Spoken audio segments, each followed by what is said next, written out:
हाँ जी, प्यारी साध संग जी, आप बड़े श्रद्धा से प्रेम से यहां पे आए हुए हो।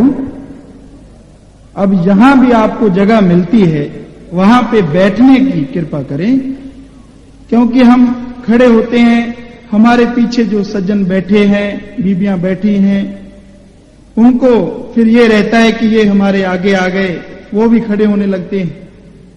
आपका प्रेम इतना जबरदस्त है कि यहां पे कह रहे थे टोहाने वाले अपने जो सत्संगी थे कि ये जगह बहुत रहेगी। तो अपने तो वहां डेरे में भी बहुत जगह बनाई है, 23 पता नहीं 26 एकड़ के करीब है। तो वहां भी प्रबंधक कह रहे थे कि जी जगह बहुत है, लेकिन अब की बार वहां कोई भी जगह नहीं बची। तो वैसे ही यहां नजर आ रहा है, टोहाने वाले कह तो रहे थे जी बहुत जगह है, लेकिन इनका प्रेम इतना जबरदस्त है कि यहां जिधर नजर मारते हैं जगह खाली तो यही दिखाई देती है और कहीं भी नहीं। सो भाई, आपने अपना काम धंधा छोड़ा है, कीमती समय निकाला है, यहां पे पहुंचे हो। आप सबका यहां आने का बहुत बहुत स्वागत करते हैं, बहुत बहुत धन्यवाद। आपकी सेवा में आज जो भजन बोला जा रहा है वो है, सत्संग में आया कीजिए, संतों के वचन सुनीजिए, फिर अमल कमाया कीजिए। सबसे पहले कि सत्संग है क्या? क्या किसी पार्टी को, नए धर्म मजहब को कहा जाता है? ऐसा बिल्कुल नहीं। सत्संग का मतलब है यहां जाने से हमें सच का संग मिले, साथ मिले। और सच अगर कोई है तो वो है प्रभु, उसके अलावा सब झूठ है। जो कुछ भी हम इन आंखों से देखते हैं उसने एक ना एक दिन खत्म हो जाना है, या फिर इन पदार्थों को देखते हुए हमारी ये आंखें खत्म हो जाती, लेकिन कभी खत्म नहीं होता, कभी भी मरता नहीं, अजर अमर हस्ती है वो है सच। और सच है परमात्मा, उसे ईश्वर कहो, प्रभु कहो, रब कहो, अल्लाह कहो, गॉड कहो। नाम अनेक हैं लेकिन वो मालिक एक है। और कहां पे पता चलता है हमें? सत्संग में। यानी यहां पे सिर्फ परमात्मा के बारे में बताया जाए, परमात्मा का ज्ञान करवाया जाए, हम प्रभु से कैसे मिलें, हमें आत्मिक शांति कैसे मिले।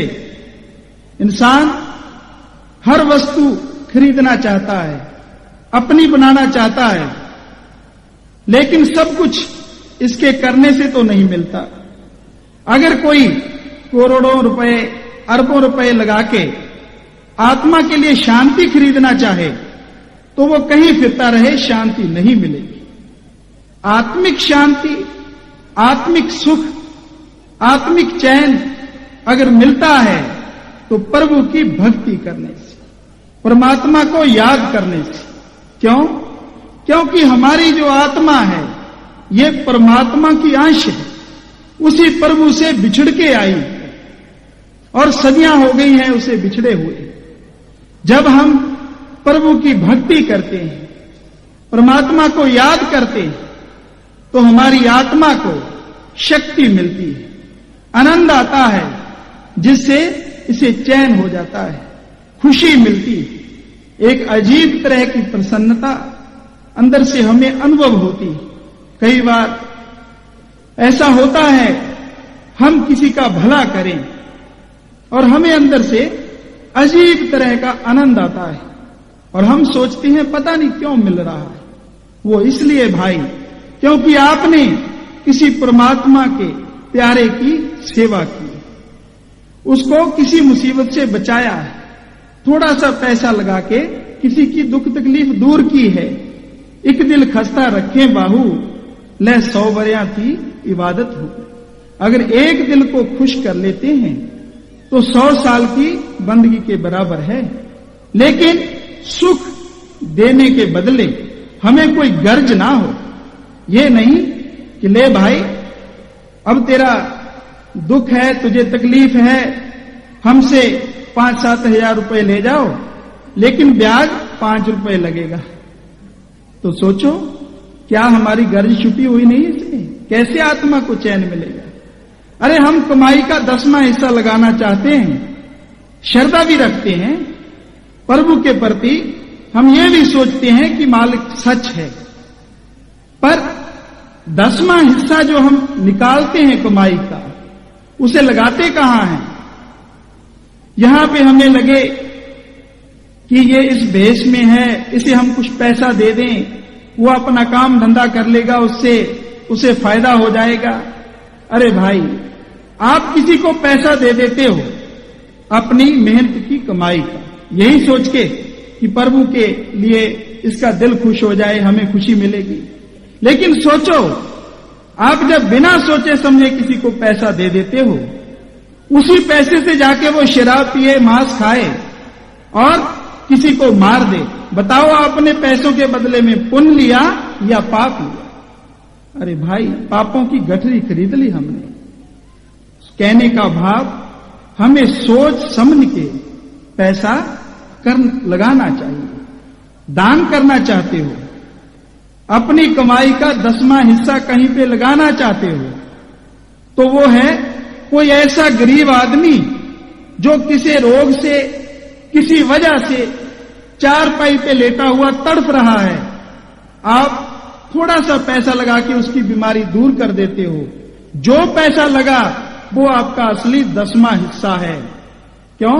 क्योंकि उसकी आत्मा को सुख मिलेगा, खुशी मिलेगी जब वो ठीक हो जाएगा, और आपको भी इसके बदले में बहुत चैन आएगा, बड़ी खुशी मिलेगी, और वो आदमी भी आपका ये गुण सारी जिंदगी नहीं भुलाएगा। सो ऐसी बातों का पता हमें सत्संग से चलता है। यहां पे कोई गर्ज नहीं होती किसी से, किसी पैसे की गर्ज, किसी दान की गर्ज। अरे भाई, क्या परमात्मा किसी के पैसे का भूखा है? अगर पैसे का भूखा होता तो रविदास और कितने नामदेव फकीर हुए हैं जिन्होंने मालिक की भक्ति की, उन्होंने कैसे पा लिया मालिक को? इंसान सोचता है, मन कहलवा देता है कि चलो भाई अपने पुण्य दान करते हैं, कोई 1000 लगाता है, कोई 10,000 लगाता है। मन कहता है लो अपने जो पाप किए थे ना पिछले, वो तो खत्म हो गए, और आगे फिर करते चलो, फिर 10,000 दे देंगे। अरे भाई सोचो, दिमाग से सोचो, क्या प्रभु वो हमारे पैसों का भूखा है? और हमने पैसे कहां से लाए? इस त्रिलोकी के अंदर से। तो वो त्रिलोकी को बनाने वाला है, जिसने त्रिलोकी को बनाया है, काल, त्रिलोकीनाथ, महाकाल कहते हैं, उसको भी उसी परमात्मा ने बनाया है जिसने हमारी आत्मा को बनाया है। फिर हम इस भ्रम में क्यों पड़ जाते हैं? क्यों इस चक्कर में पड़ जाते हैं कि हम थोड़ा सा पैसा दें तो हमारे कर्म कट जाएंगे? ये हमारा मन हमें उलझा रहा है। जैसा बोओगे वैसा काटना पड़ेगा। हां, ये अवश्य है कि आप प्रभु की भक्ति करें, मालिक को याद करें, तो आपका कोई ऐसा कर्म, जैसे कि फांसी का कर्म है, पहले जमाने में कहते थे सूली, तो मालिक की आप भक्ति करते हो, आपको भोगना तो पड़ेगा वो कर्म, लेकिन सूली से सूल बन जाएगा, एक कांटे की तरह। इतना कम हो जाता है वो कर्म, क्योंकि उसे खुद मालिक ले लेता है, परमात्मा ले लेता है। सो भाई, सत्संग में आपको परमात्मा की बात बताई जाती है, ना कि कोई दुनियावी कि ये भाई ऐसे करो, आप ऐसे पैसे कमाओ। बिल्कुल नहीं, जैसे आप कुछ कर रहे हो करते रहो, लेकिन वो परमात्मा, वो प्रभु जो आप सबके अंदर बैठा है। महापुरुषों ने कहा है कि हमारा जो दिल है प्रभु का सच्चा मंदिर है, सच्चा मस्जिद है। महापुरुषों की आप वाणी पढ़ के देखो, वो चाहे फकीर जो रूहानियत से संबंध रखता है, किसी भी धर्म से संबंध रखता था, उसने ज्ञान किया है तो एक ही मालिक का, और ये कहा है कि सारी सृष्टि एक ही नूर से पैदा हुई है, कोई दूसरा नहीं है। और जब कोई दूसरा नहीं तो हम किसी को बेगाना क्यों समझें, किसी से नफरत क्यों करें? क्या वजह है? क्यों ऐसा हम करते हैं? मन की वजह से, प्रभु को भूल के परमात्मा को भूल जाते हैं, मन और माया के चक्कर में फंस जाते हैं। इनसे निकलने का जो रास्ता है, इनसे हम बच सकें, ऐसा कोई साधन है तो वो सत्संग में से मिलता है। प्रभु का नाम, मालिक की भक्ति करने का तरीका। हाँ जी, इस सत्संग के बारे में बताया है। धन धन सतगुरु तेरा ही आसरा। संतों का सत्संग यदि समझ, दृढ़ता और श्रद्धा भाव से किया जाए तो मन की मैल आसानी से धुल जाती है और जीव इस योग हो जाता है कि उसको अंतर में परिचय मिलने शुरू हो जाते हैं और ज्यादा यकीन बढ़ता है। जब तक दिल का शीशा साफ नहीं होता, संतों के वचन का प्रभाव भी पूरा नहीं होता। हाँ जी, संतों के वचन सुनीजिए, फिर अमल कमाया कीजिए। बात है अमल करने की। हम सुनते रहे, 100 साल सुने, 1000 साल सुने, इतनी तो आयु नहीं किसी की। चलो, चाहे सारी जिंदगी सुनते रहे, ये भी कहते हैं हम, हाँ जी बिल्कुल सच लिखा है महापुरुषों ने, एक एक वचन उनका सत्य है जी, लेकिन खुद उस पे चलते नहीं, अमल नहीं करते। और जब तक हम अमल करेंगे नहीं, हमें कुछ मिलेगा नहीं। उदाहरण के तौर पे, आपको भूख लगी है, कोई आदमी आपके पास आए और कहे ये आप हलवा खा लो, और आप कहें हाँ जी हलवा बड़ा मीठा होता है, बड़ा अच्छा होता है, बड़ा घी पड़ता है इसमें, आप करते रहो, पेन लेके एक कॉपी भरते चले जाओ। क्या आपका पेट भर जाएगा? क्या आपको पता चल जाएगा कि वो मीठा है, कैसा बना है? नहीं चलेगा, क्योंकि हम अमल नहीं कर रहे, लिख रहे हैं सिर्फ और बोल रहे हैं जुबान से। और दूसरी तरफ कोई लाके हमें एक बर्तन में वो हलवा रख दे सामने, हम खा भी जाएंगे, पेट भी भर जाएगा, और हम जुबान से बता भी सकते हैं वो कैसा मीठा है, कितना अच्छा स्वादिष्ट है वो। तो भाई कहने का मतलब, प्रभु बहुत अच्छा है। हाँ जी, मालिक की बात करनी चाहिए। अगर हम ऐसा करते रहें तो कुछ मिलने वाला नहीं। अगर हम खुद प्रभु को तलाश करना चाहें, उस पे चलें, अमल करें, जो प्रभु के मिलने का रास्ता है, तो अवश्य करके हमें पता भी चलेगा प्रभु है कहां, और उससे मिलने के बाद कितना आनंद आता है। अब नाम वाले जीव हैं, वो आपको समझाते होंगे, बताते भी होंगे कि हमें जी अंदर से मालिक के दर्शन हुए, हमें खुशी मिली, हमारा ये कर्म कट गया।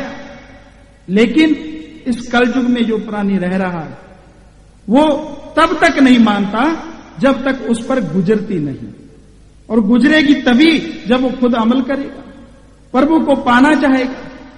महापुरुषों ने, गुरु साहिबानों ने ये कहा है, भक्तों ने, कि जो कुछ बाहर है, जो ब्रह्मंडे सो पिंडे, जो खोजे सो पावे।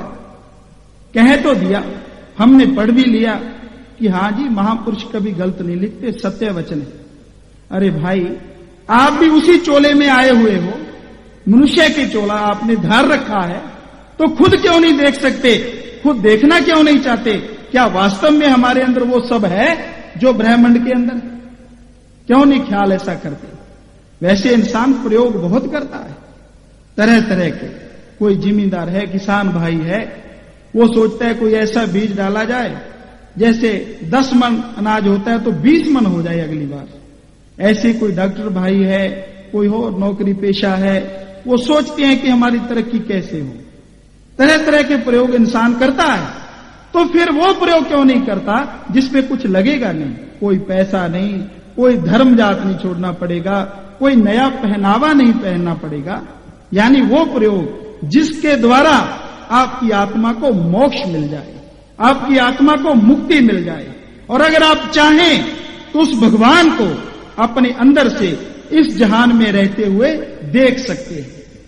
आपको अभी अभी कहा था कि प्रभु का ठिकाना जो है हमारा दिल है। तो डॉक्टर साहबान अल्ट्रासाउंड करते हैं, एक्सरे लेते हैं, क्या कभी देखा है दिल में बैठा हुआ भगवान को? नहीं, किसी ने नहीं देखा। तो फिर क्या महापुरुषों ने गलत लिखा है? नहीं, महापुरुषों ने एक एक अक्षर बिल्कुल सच लिखा है। वो वही लिखते हैं जो उनके अनुभव में आता है, जो उन्होंने खुद देखा होता है। तो फिर ऐसे नजर क्यों नहीं आता? इंसान अपनी अकल के द्वारा, अपनी किसी ताकत के द्वारा, अपने किसी अहंकार के द्वारा उस परमात्मा को नहीं पा सकता, उस मालिक से नहीं मिल सकता। मिलेगा दीनता धारण करके, नम्रता से उस मालिक को मिल सकता है। पर वो तो हर एक के अंदर बैठा है, कहीं बाहर नहीं। फिर भी हम बाहर दौड़ते फिरते हैं। अरे भाई, आप अमल करो, मालिक की भक्ति करो, फिर देखो मालिक आपको कैसे मिलेगा, कहां मिलेगा, खुद ब खुद आपको पता चल जाएगा। हाथ कंगन को आरसी क्या, पढ़े लिखे को फारसी क्या। वैसे है उदाहरण ये कि कहने का भाव कि मालिक आपके अंदर है, उसको पकड़ने का, उससे मिलने का जो तरीका है वो भी आपके अंदर है। पढ़ाई हर एक इंसान के अंदर होती है, लेकिन कोई उस्ताद, टीचर उसे पढ़ाता है, अंदर से उसके पैदा होती जाती है। सब एक से क्यों नहीं होते? किसी की बुद्धि ज्यादा है, वो जल्दी से पकड़ लेता है, यानी प्रकट तो करनी पड़ती है। उसी तरह से प्रभु परमात्मा आपके अंदर है और उसको पाने का जो रास्ता है वो भी आपके अंदर है, लेकिन उसको प्रकट करने की जो विधि है उसे गुरु मंत्र कहते हैं, नाम कहते हैं। वो जपने से अंदरला रास्ता प्रकट होता है, उसमें फिर रूह चलती है और मालिक से मिलती है। तो कहने का मतलब यही कहा है कि अमल कमाया कीजिए, अमल करो भाई, अमल के बिना कुछ मिलता नहीं। इस बारे में महापुरुषों का उदाहरण है।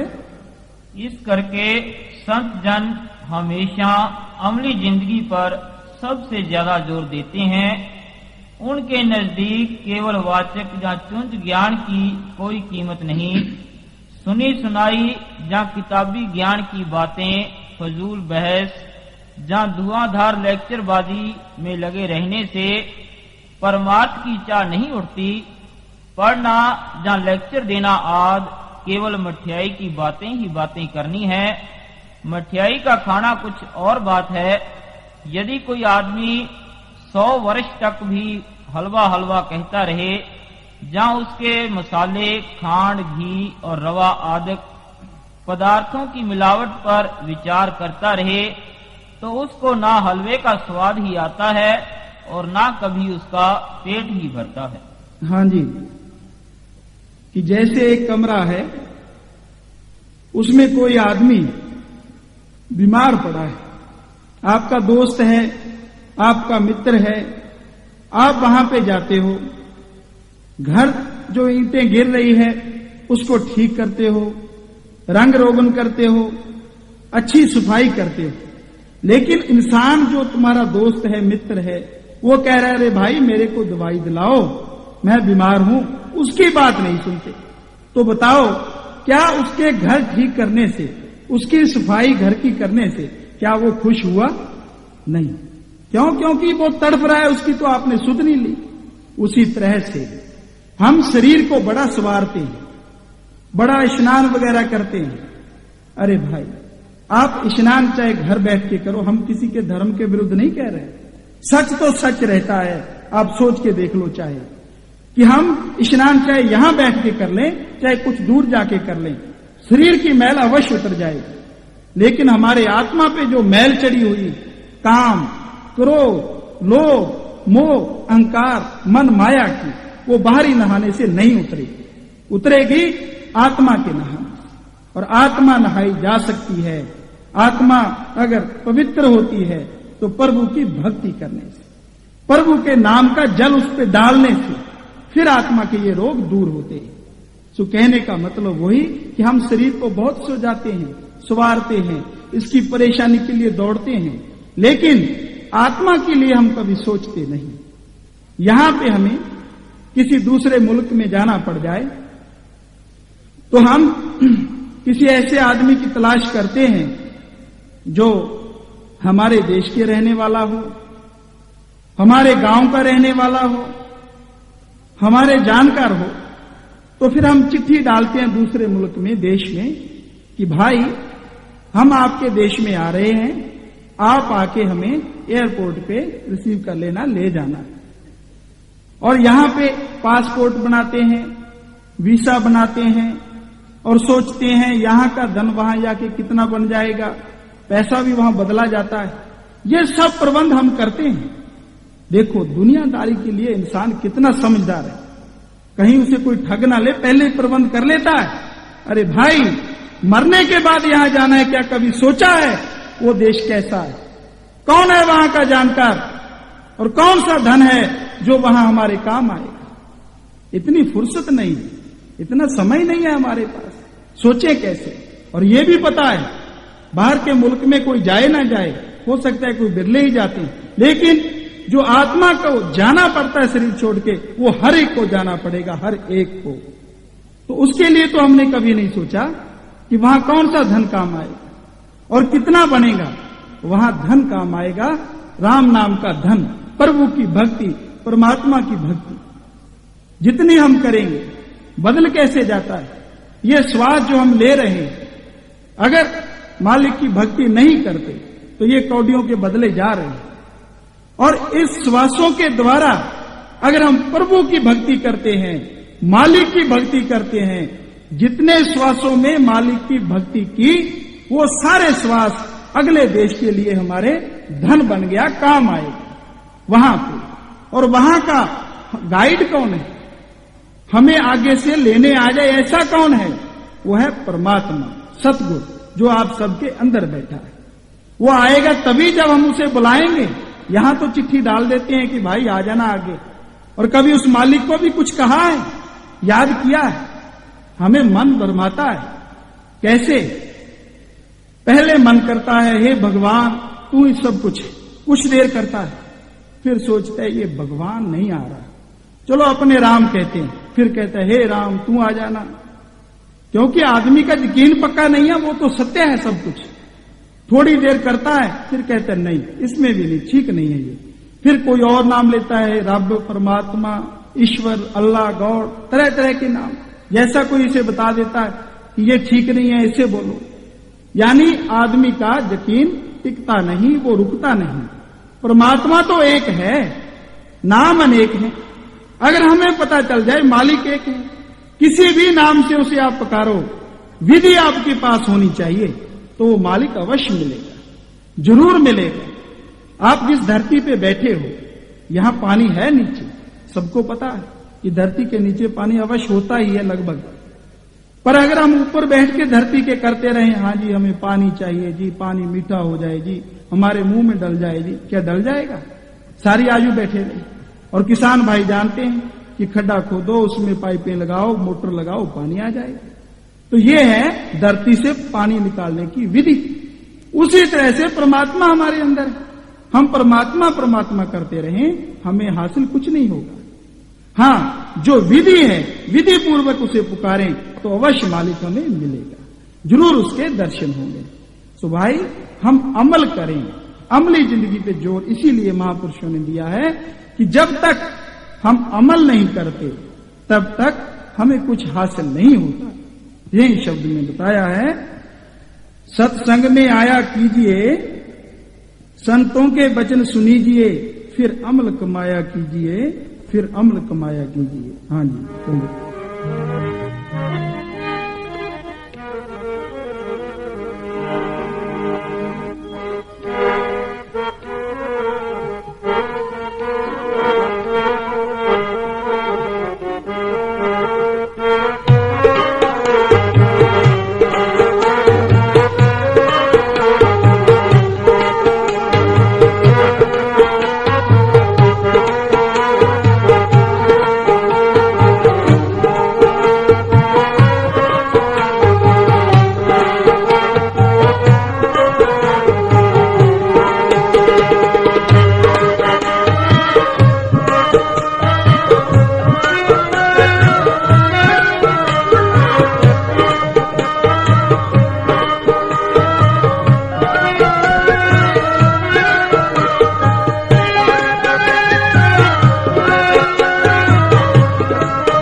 तेरा ही आसरा।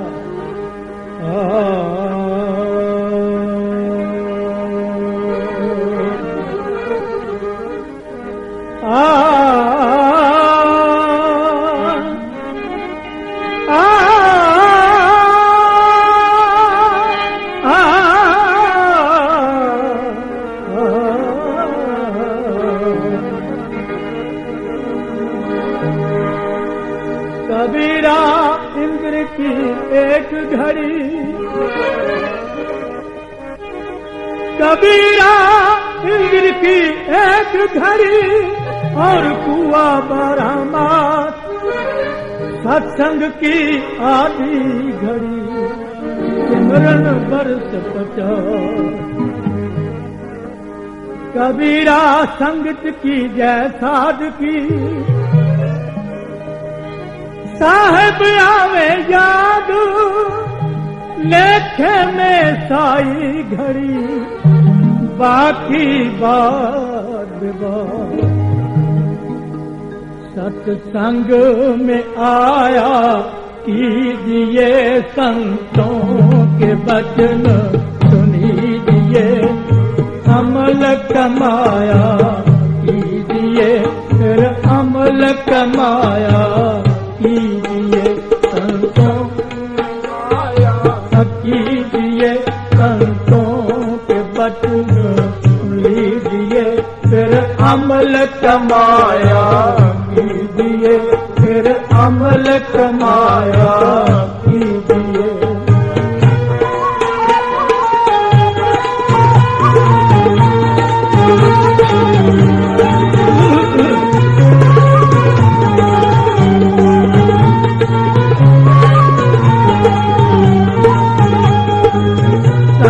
सत्संग में जीव को भेद खोल बताते हैं, संत सत्संग में जीव को भेद खोल बताते हैं, जो सत्संग में चल कर आए बात समझ वो पाते हैं, सुन के वचन मान लो जीव वो ही लाभ उठाते हैं, सत्संग में आया कीजिए, संतों के वचन लीजिए, फिर अमल कमाया कीजिए, फिर अमल कमाया कीजिए।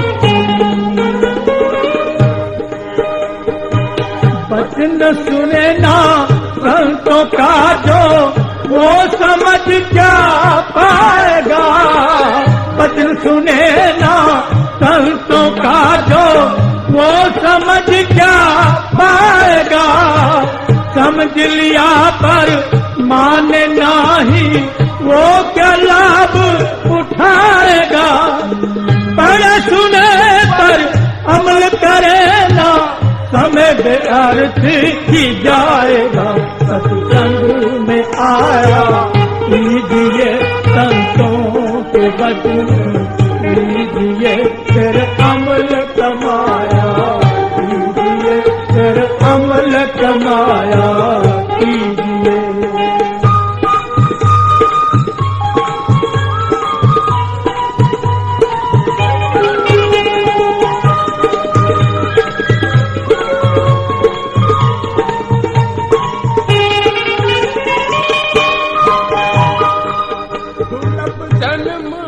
मिला है भाई प्रभु मिलने की वारी है, दुर्लभ जन्म मिला है भाई प्रभु मिलने की वारी है, काम किया कुछ खाया सोया कुछ विषयों में गुजारी है, अपने लिए कुछ करता नहीं बने काल का बगारी है, संग में आया कीजिए, संतों के वचन सुनिए, फिर अमल कमाया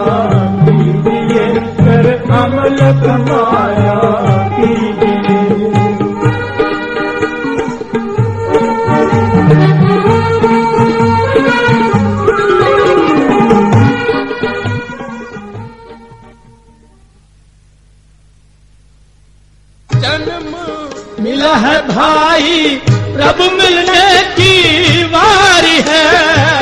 दुर्लभ जन्म मिला है भाई, प्रभु मिलने की वारी है। काम किया कुछ खाया सोया, कुछ विषयों में गुजारी है। अपने लिए कुछ करता नहीं, बने काल का वगारी है। सत्संग में आया कीजिए संतों के कीजिए, फिर अमल कमाया कीजिए, फिर अमल कमाया कीजिए।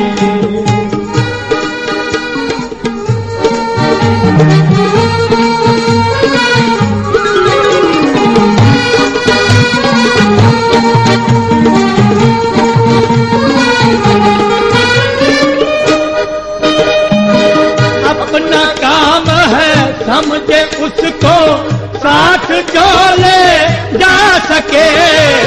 अपना काम है समझे उसको, साथ जो ले जा सके।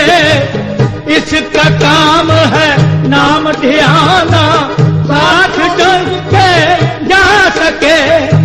दुख मुसीबत भीड़ बढ़े जब, काम इसके आ सके। सत्संग में आया कीजिए संतों के वचन सुन लीजिए, फिर अमल कमाया कीजिए, फिर अमल कमाया कीजिए। हाँ जी, पहले अंतरे में आया है, संत सत्संग में जीव को भेद खोल बताते हैं। जो सत्संग में चल कर आए, बात समझ वो पाते हैं। हमारा भेद क्या है, हम कौन हैं, कहां से आए हैं, कौन सी ऐसी चीज है जब वो इस शरीर से चली जाए तो इस शरीर को कोई कुछ दिनों के लिए रखने के लिए तैयार नहीं रहता।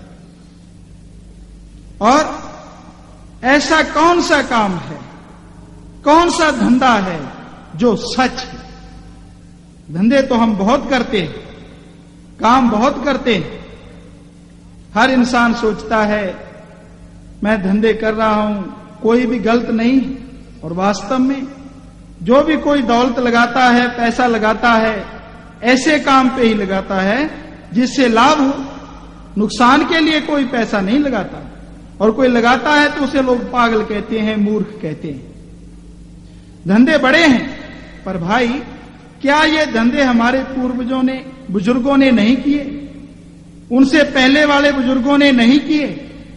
जितनी उनके अंदर अकल थी, जितना उनके पास पैसा था, जैसा वो कर सकते थे, उन्होंने भी किया। दौलत जोड़ी, जमीन जायदाद हमारे लिए बनाई, बच्चे भी पैदा किए, सब काम किया जो हम कर रहे हैं। पर ध्यान से सोचें कि जितने उन्होंने काम किए, क्या अंत समय उनमें से एक काम भी गया साथ? जमीन जायदाद, बाल परिवार और जो कुछ भी किया, कुछ भी साथ नहीं गया। तो फिर हम कैसे ये कह सकते हैं फलां वस्तु मेरी है, वो भी मेरी है, फलां भी मेरी है। जक्ष ने जब युधिष्ठिर से पूछा कि दुनिया में सबसे आश्चर्य वाली बात कौन सी है, तो उन्होंने उत्तर दिया कि एक इंसान खड़ा है, वो देख रहा है कि उसके साथी भी जा रहे हैं, काफी लोग इस दुनिया को छोड़ के जा रहे हैं, यानी मर रहे हैं, लेकिन खुद वो कभी नहीं मानता कि उसने भी एक दिन मरना है। ये दिन उस पे भी आए। सबसे बड़े आश्चर्य की बात ये है, और वास्तव में सच्चाई है। कोई भी इंसान मानेगा नहीं, ऐसी बात कभी नहीं मानता। कई बार क्या होता है, कोई हमारा सगा संबंधी या मित्र चला जाता है, हम उसके साथ जाते हैं, राम नाम सत्य है या जैसा भी किसी का ख्याल है करते हुए, और उसके परिवार को समझाते हैं ये तो जी सबके ऊपर दिन आता है, हर एक ने जाना है, आप रो मत, मालिक को याद करो, हर एक ने जाना है। वहां तो हमने दिलासा दे दिया, लेकिन वहां से आके कहीं पे हम खुद बुरा काम करते हैं, हमारी आत्मा अंदर से कहती है, फलां दिन तो आप उस लोग आदमी से कह रहे थे कि भाई हर एक को जाना पड़ेगा, जब जाना ही है इस देश से तो आप बुरा काम क्यों करते हो? तो अंदर जो मन बैठा है काल का वकील, जो हमें बुरी तरफ लेके जाता है, क्या कहता है? अरे उनको कह दिया, अपने थोड़े ही जाना है, अपना तो पक्का अड्डा बन गया, अड्डा। यानी अपने लिए नहीं मानता, दूसरों को ज्ञान करता है, खुद उस पे नहीं चलता। और आपने ये समाज में देखा होगा, बहुत लोग ऐसे हैं जो दूसरों की बुराई करते हैं। फलां आदमी ऐसा है, व्यवहार का माड़ा है, कैरेक्टर का माड़ा है, तरह तरह की बातें बनाते हैं। क्या कभी अपने अंदर देखा है झांक के हमारे अंदर क्या बुराई है? और क्या कभी किसी ने कहा है कि हमारे में बहुत बुराइयां हैं? क्यों नहीं कहते ऐसा? इसलिए क्योंकि हमें समाज से डर है कि हमारी जो इज्जत बनी है कहीं खराब ना हो जाए। और दूसरों की बुराई करने का आपको क्या अधिकार है जब आप अंदर से बुराइयों से भरे पड़े? सो भाई, कहने का मतलब किसी की निंदा चुगली करने की बजाय हम अपने अंदर भीतर सोचें और हम में जो बुराई है उन्हें दूर करें, बजाय किसी बुराई के गुणगान करने की। अरे इंसान चाहे कितना भी कोई बुरा है, उसमें गुण जरूर होता है, एक ना एक जरूर गुण होता है। अगर आपने ग्रहण ही करना है, उसकी बुराई मत करो, गुण ग्रहण करो कि क्या गुण है उसमें, उसका गुण गाओ, ना कि बुरा। अगर आप बुरा करोगे, बुरा सोचोगे, तो आपको भी एक ना एक दिन उस बुराई के रास्ते चलना पड़ता है, क्योंकि मन है ही ऐसा। जैसी बात सुनता है, जैसा देखता है, उसको पकड़ लेता है। जैसे हम टेप कर लेते हैं कोई चीज, जैसे कोई चोरी करने वाले के पास बैठा जाके वो बताता है कि धन दौलत की क्या बात है, रात को जाओ, ताला तोड़ो, पैसे निकालो और भागा, इतने पैसे बन जाते हैं। मन सोचता है बात तो ठीक है इसकी, लेकिन चोर कभी यह नहीं बताएगा पकड़ा जाए तो डंडे खूब पड़ते हैं, ऐसा कभी नहीं बताता, क्योंकि वो तो अपनी पार्टी में मिलाना चाहता है आदमी को। और वो आदमी जिसने ये बात सुनी है, कभी ऐसी मुसीबत में घिर जाए कि उसे पैसे की जरूरत पड़े, तो वो सोचता है कि क्या किया जाए। तो वो बात जो हमने चोर से सुनी थी, मन हमारे सामने लाके रख देता है। क्यों? या वो चोर कह रहा था कि चोरी करने से पैसा आ जाएगा, क्यों ना हम चोरी कर लें। कहने का मतलब उसने वो बात बहुत पहले पकड़ी, लेकिन जब जरूरत पड़ी सामने लाके रख दी। तो क्यों ना हम ऐसा संग करें यहां से हमें अच्छाई मिले, और वो संग है प्रभु का, परमात्मा का, जो हमें सही रास्ते पे ले जाता है, बिगाड़ता नहीं। ये नहीं कहता कि किसी का दिल दुखाओ, ये कहता है परमात्मा कि सबके साथ भला करो, सबके लिए भला सोचो, किसी का बुरा मत करो। अरे भाई, आप किसी का बुरा सोचते हो, अपने दिल में सोचते रहो, किसी का बुरा होगा नहीं। किसका बुरा होगा? आपका खुद का। क्यों? क्योंकि हम जब सोचते रहते हैं तो हमारी आत्मा तड़फने लगती है, जो हम सोचते हैं वो होता नहीं। उदाहरण के तौर पे, किसी शहर में, किसी गांव में कोई आदमी अगर इज्जतदार है, काफी पैसा है, धन दौलत है, काफी देर से उसके पास दौलत है, पर उसका पड़ोसी पहले गरीब था, अब वो अमीर होने लग गया, उससे आगे निकल रहा है, तो वो क्या सोचता है, क्या अरदास करता है? ज्यादातर जो देखने में आता है, सबके लिए नहीं कह रहे, क्या कहता है? हे प्रभु, हे परमात्मा, मेरे को चाहे कुछ मिले ना मिले, लेकिन मेरे पड़ोसी की फट्टी रगड़ के रख दे। बताओ क्या मिलता है उसको? कुछ भी नहीं, और ना ही उसके कहने से मालिक किसी का कुछ करता है। अरे भाई, इसकी बजाय अगर हम ये कहें कि हे प्रभु, हे परमात्मा, जब हम 2 टाइम की रोटी सुख से खा रहे हैं तो सारा संसार क्यों ना खाए? अरे मालिक, जब हम सुख से रह रहे हैं तो सबको सुखी रख। इससे भी यह है कि कोई सुखी नहीं हो सकता, लेकिन आपकी आत्मा को शांति मिलेगी। क्यों? क्योंकि आपकी आत्मा सोचेगी हमने सही वस्तु मांगी, गलत नहीं। हां जी, यहां आया है, सत्संग में, संत सत्संग में जीव को भेद खोल बताते हैं, जो सत्संग में चल कर आए बात समझ वो पाते हैं। ये सब बातें वही समझ सकता है जो सत्संग में चल के आए। और सत्संग में चल के जो आते हैं, काम धंधा छोड़ा, पैसा भी बेचारे खर्च करते हैं, इकट्ठ में तकलीफ भी झेलते हैं, क्या मालिक उनको सुख नहीं देगा? अवश्य देगा। यहां पे सत्संग में आना बड़ी बड़ी बात है। क्यों? कहीं भी आप जाओ, यहां मन की खुराक मिलती है, सिनेमा, सर्कस, पार्टी में, मेले में, तो मन आपको लेके जाएगा, लोग भी नहीं रोकेंगे। पर आप सत्संग में आते हो, मन ऐसी बात निकाल के सामने लाता है जो पहले कभी आपने सोची नहीं कि आज तो अपना ये काम पड़ा है, सत्संग तो रोज ही होते हैं, आज अपने ये काम कर लें। या फिर लोग कहते हैं देखो पैसा खर्च करते हैं, वहां पे जाएंगे, क्या मिलेगा इनको?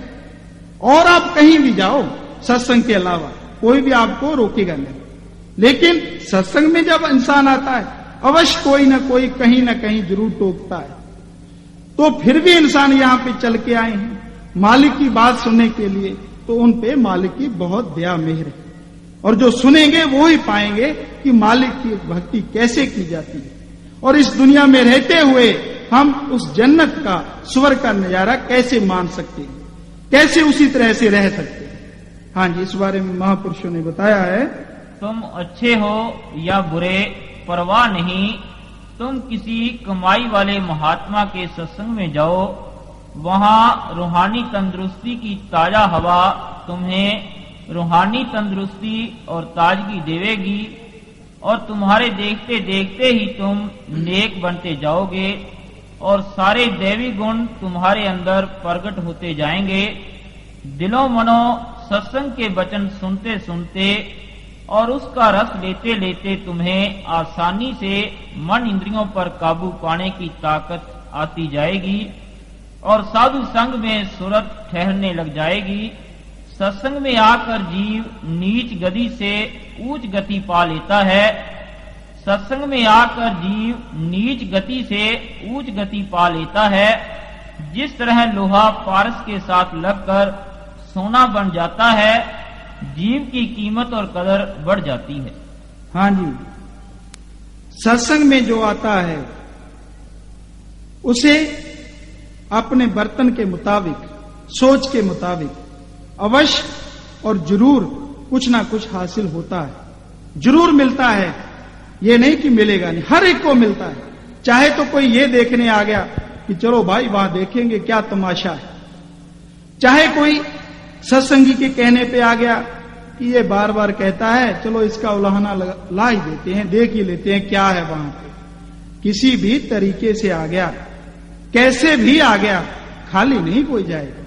अवश्य मालिक उसको फल देगा जो उसने मालिक की भक्ति के वचन सुने, जो मालिक की भक्ति के बारे में सुना है। अरे मालिक तो आप सबके अंदर है, सुनो, आप अमल करो, फिर देखो क्या खुशियां मिलती हैं, कितना आनंद आता है। अगले अंतरे में बताया है, वचन सुने ना संतों का जो, वो समझ क्या पाएगा, समझ लिया पर माने नहीं, वो क्या लाभ उठाएगा। कि महापुरुषों ने पहले भी बहुत समझाया है, जगह जगह पे वाणी में भी लिखा है, हर जगह जैसा भी तरीका था हर तरीके से बताया इंसान को कि भाई तेरे करने वाला काम प्रभु की भक्ति है, परमात्मा का नाम जपना है, मालिक को याद करना है। इंसान सुनता है बड़ी श्रद्धा से, विश्वास भी करता है कि मालिक सत्य है, लेकिन अमल नहीं करता। अमल बहुत जगह पे क्या देखा है, आपको आगे भी बताया था कि अपने सच्चे सौदे में सबका स्वागत किया जाता है, सभी धर्मों का। तो कहने का मतलब किसी धर्म के विरुद्ध हम नहीं कह रहे, सच्चाई बता रहे हैं। बहुत जगह पे दास ने, सेवक ने आपके जो देखा है वो बताते हैं, बहुत जगह पे ये देखा है, किसी बच्चे की खुशी है, कोई छठी वगैरह करते हैं, अपने हिसाब के मुताबिक, अपने तरीके के मुताबिक, कोई कैसा धार्मिक काम रखता है, कोई कैसा पूजा पाठ करवाता है। एक जगह पे जाना पड़ा तो उन्होंने मालिक की भक्ति करने के लिए रखा हुआ था कि मालिक को हम याद करते हैं।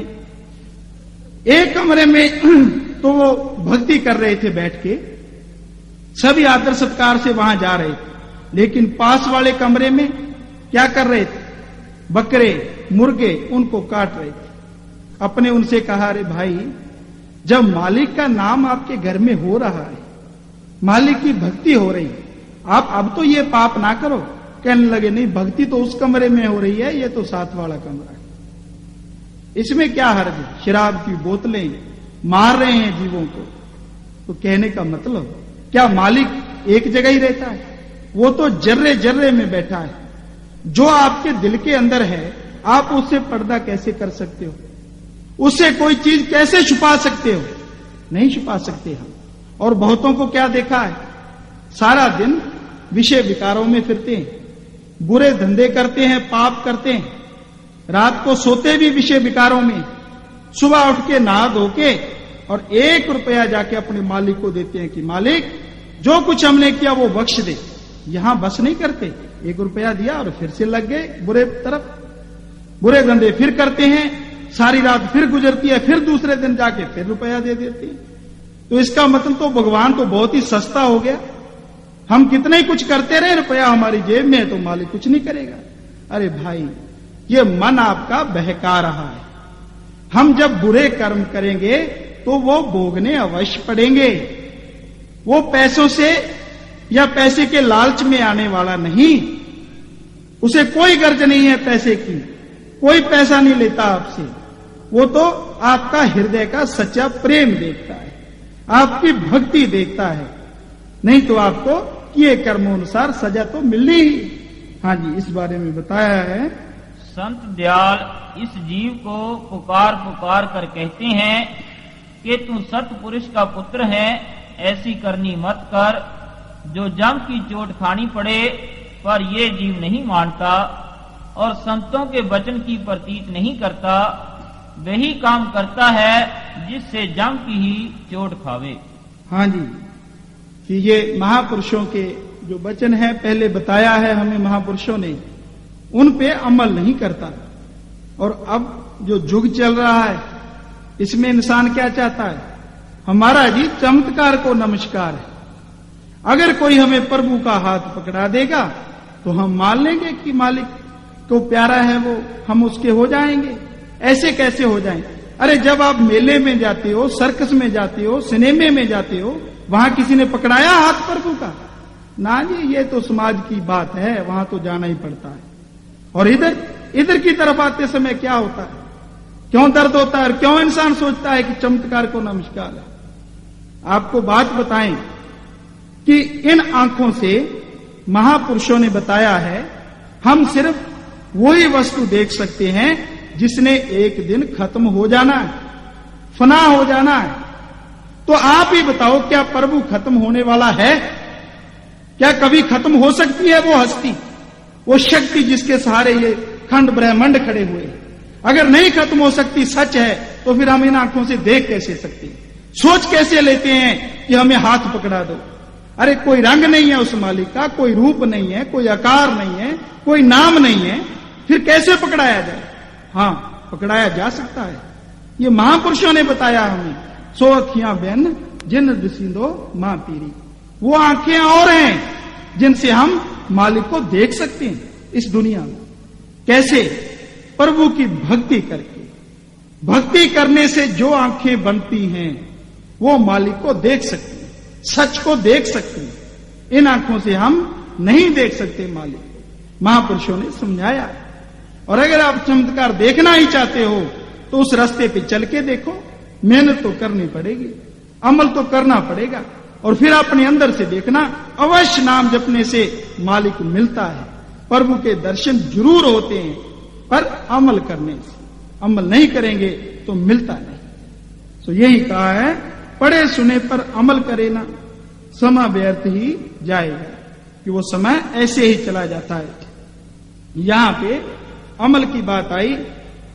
वैसे तो कई बार सत्संग में यह बात सुनी है सत्संगियों ने, लेकिन ज्यादा नए जीव आए हैं तो आपको सुनाते हैं। एक जगह पे कोई जिम्मेदार था, किसान भाई जाट। तो वहां पे कोई महापुरुष आए, फकीर आए, संत आए। तो उनके घर से जो बीबी थी उनको बड़ी श्रद्धा थी, बड़ा विश्वास था। तो उन्होंने कहा कि आप जाओ, महापुरुषों के पास जाओ और उनके वचन सुन के आओ। वो कहने लगा जी मैं तो नहीं जाता, पता नहीं कब शराब दे दें। वो कहने लगी कोई शराब थोड़ा ही देते हैं, आप जाओ तो सही।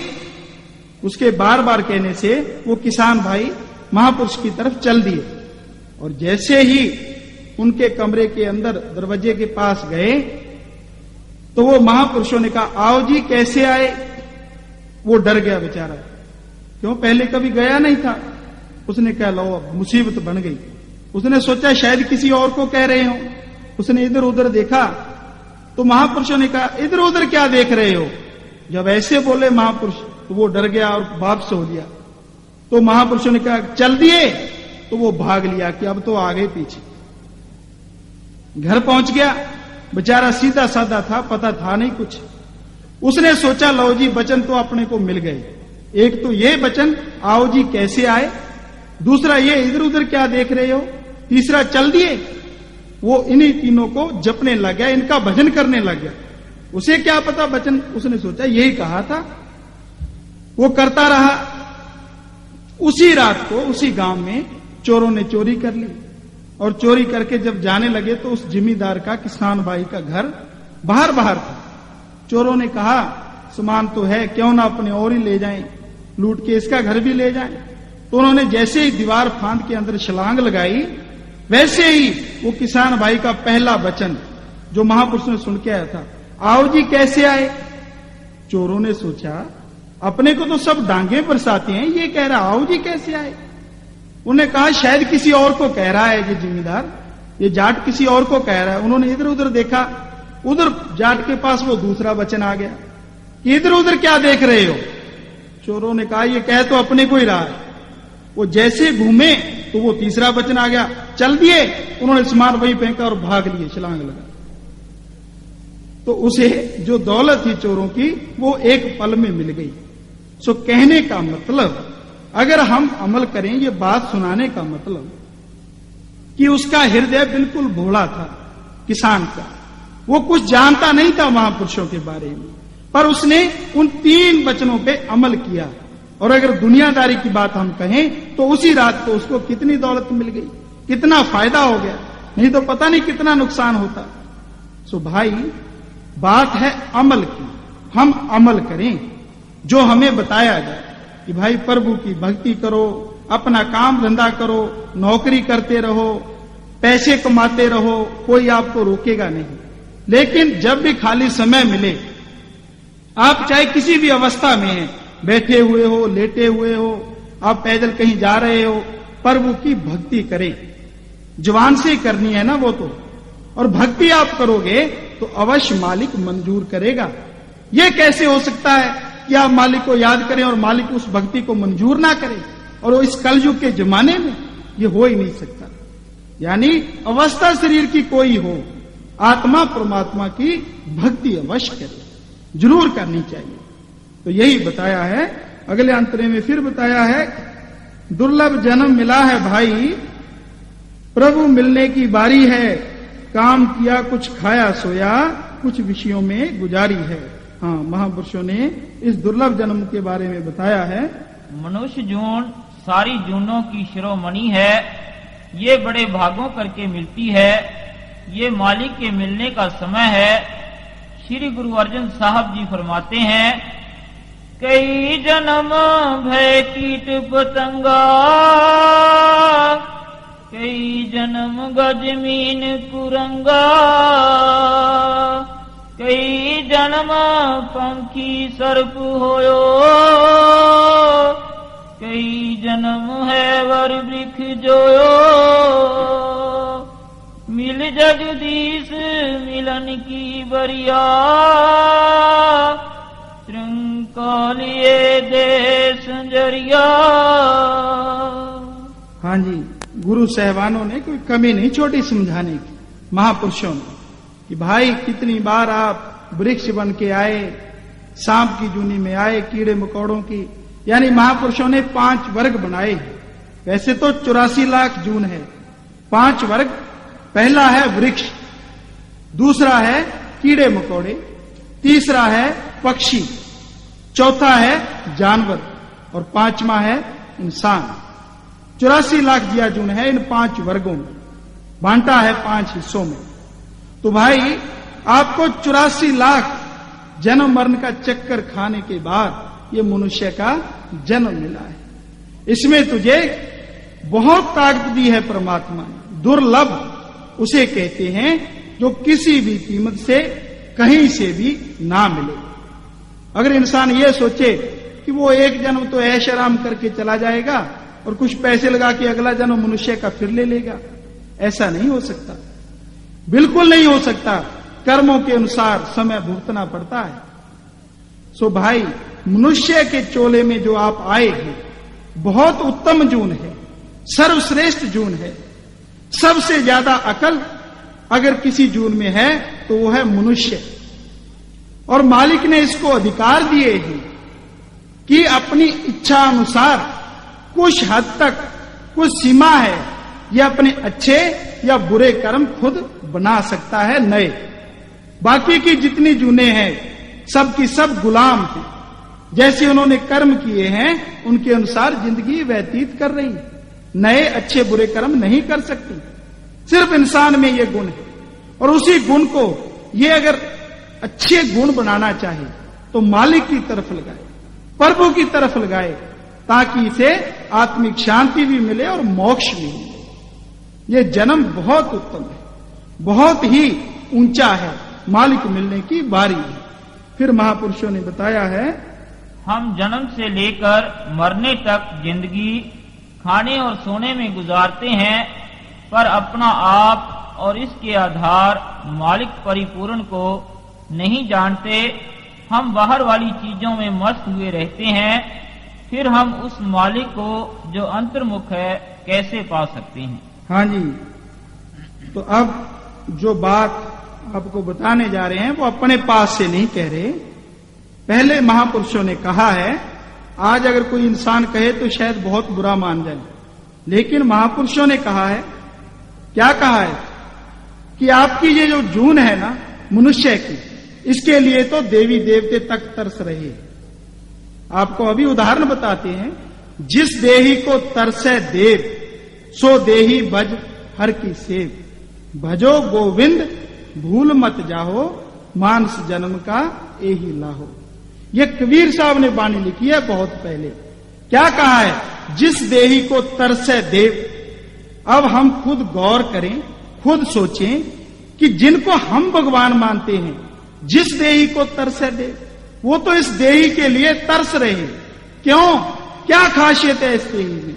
सो देही बजहर की से, क्योंकि इस देही के द्वारा ही हम प्रभु की भक्ति करके मोक्ष को प्राप्त हो सकते हैं, हमें मुक्ति मिल सकती है। बाकी की किसी भी जून में ये शक्ति नहीं है कि वो मालिक की भक्ति करके मोक्ष हासिल कर ले। हम मालिक प्रभु परमात्मा उसको कहते हैं जो दोनों जहानों का मालिक है, ना कि अकेली त्रिलोकी का। त्रिलोकी का मालिक तो नहीं कह रहे हम, ना ही किसी त्रिलोकी नाथ को कह रहे।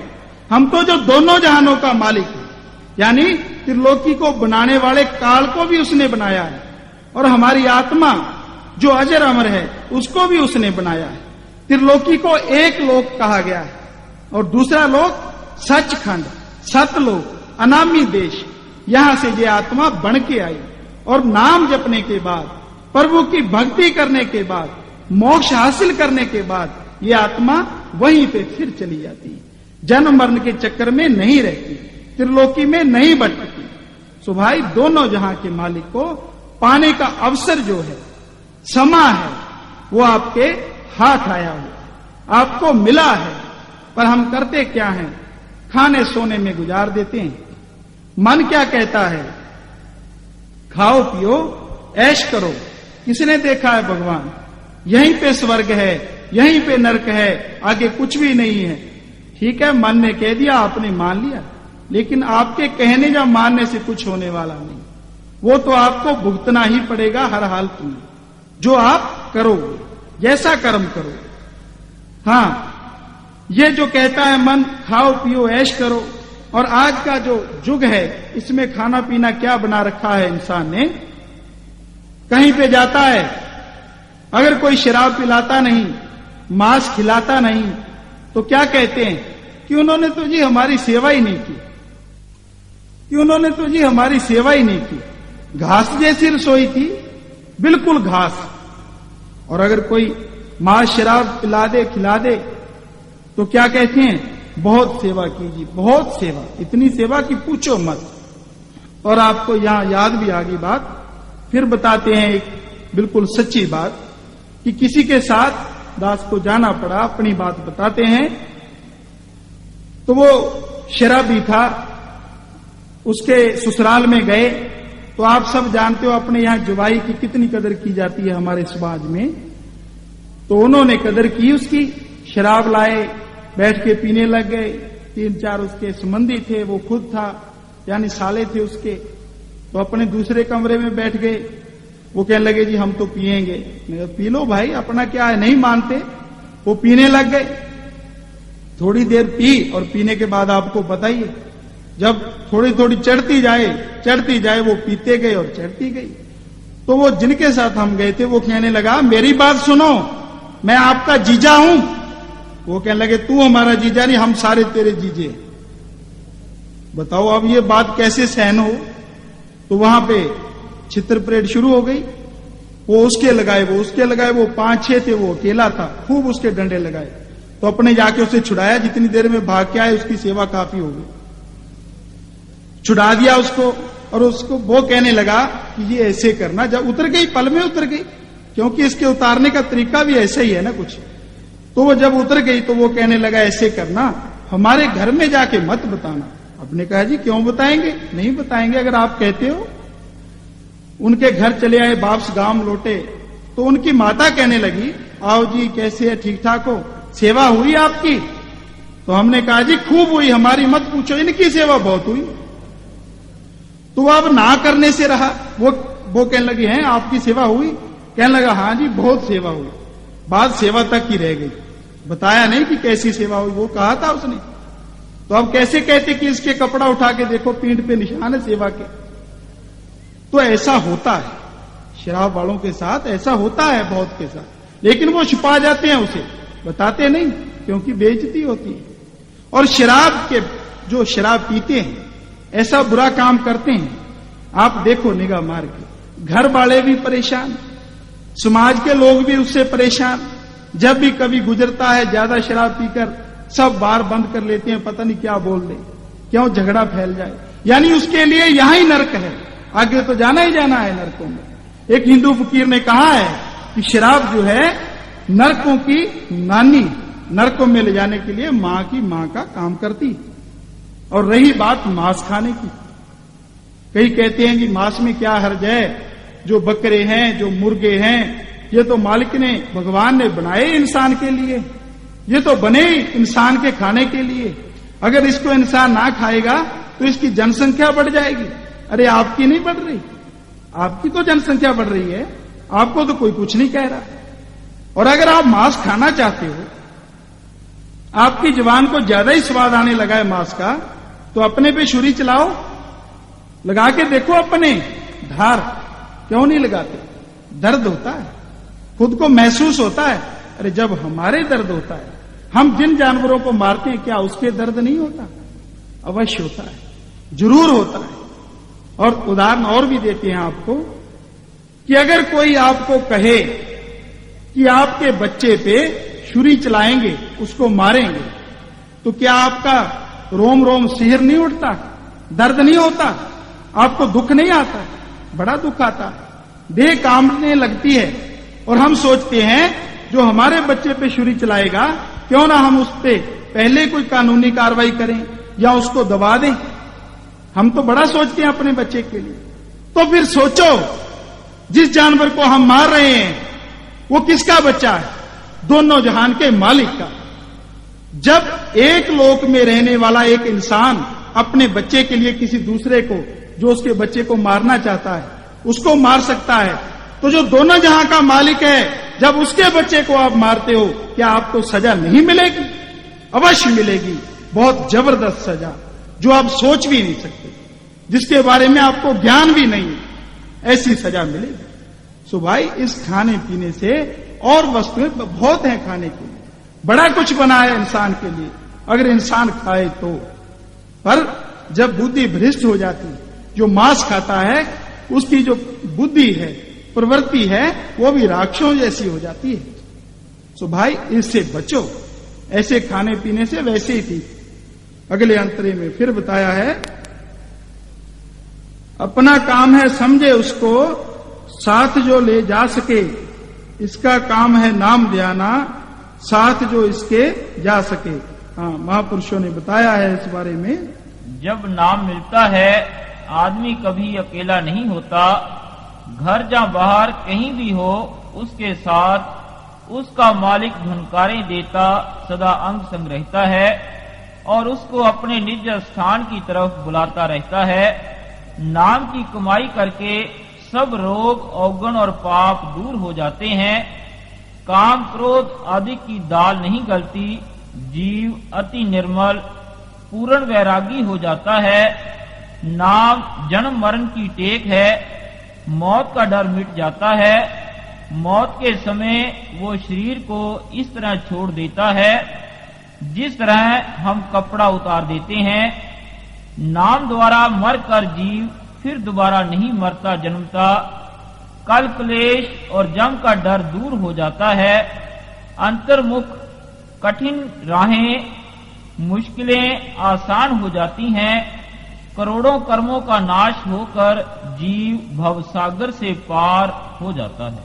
हाँ जी, अपना काम है समझे उसको, साथ जो ले जा सके, इसका काम है नाम ध्याना, साथ जो इसके जा सके। ये दुनिया में भी अगर कोई काम करता है तो उससे लाभ हो तभी करता है, वैसे नहीं।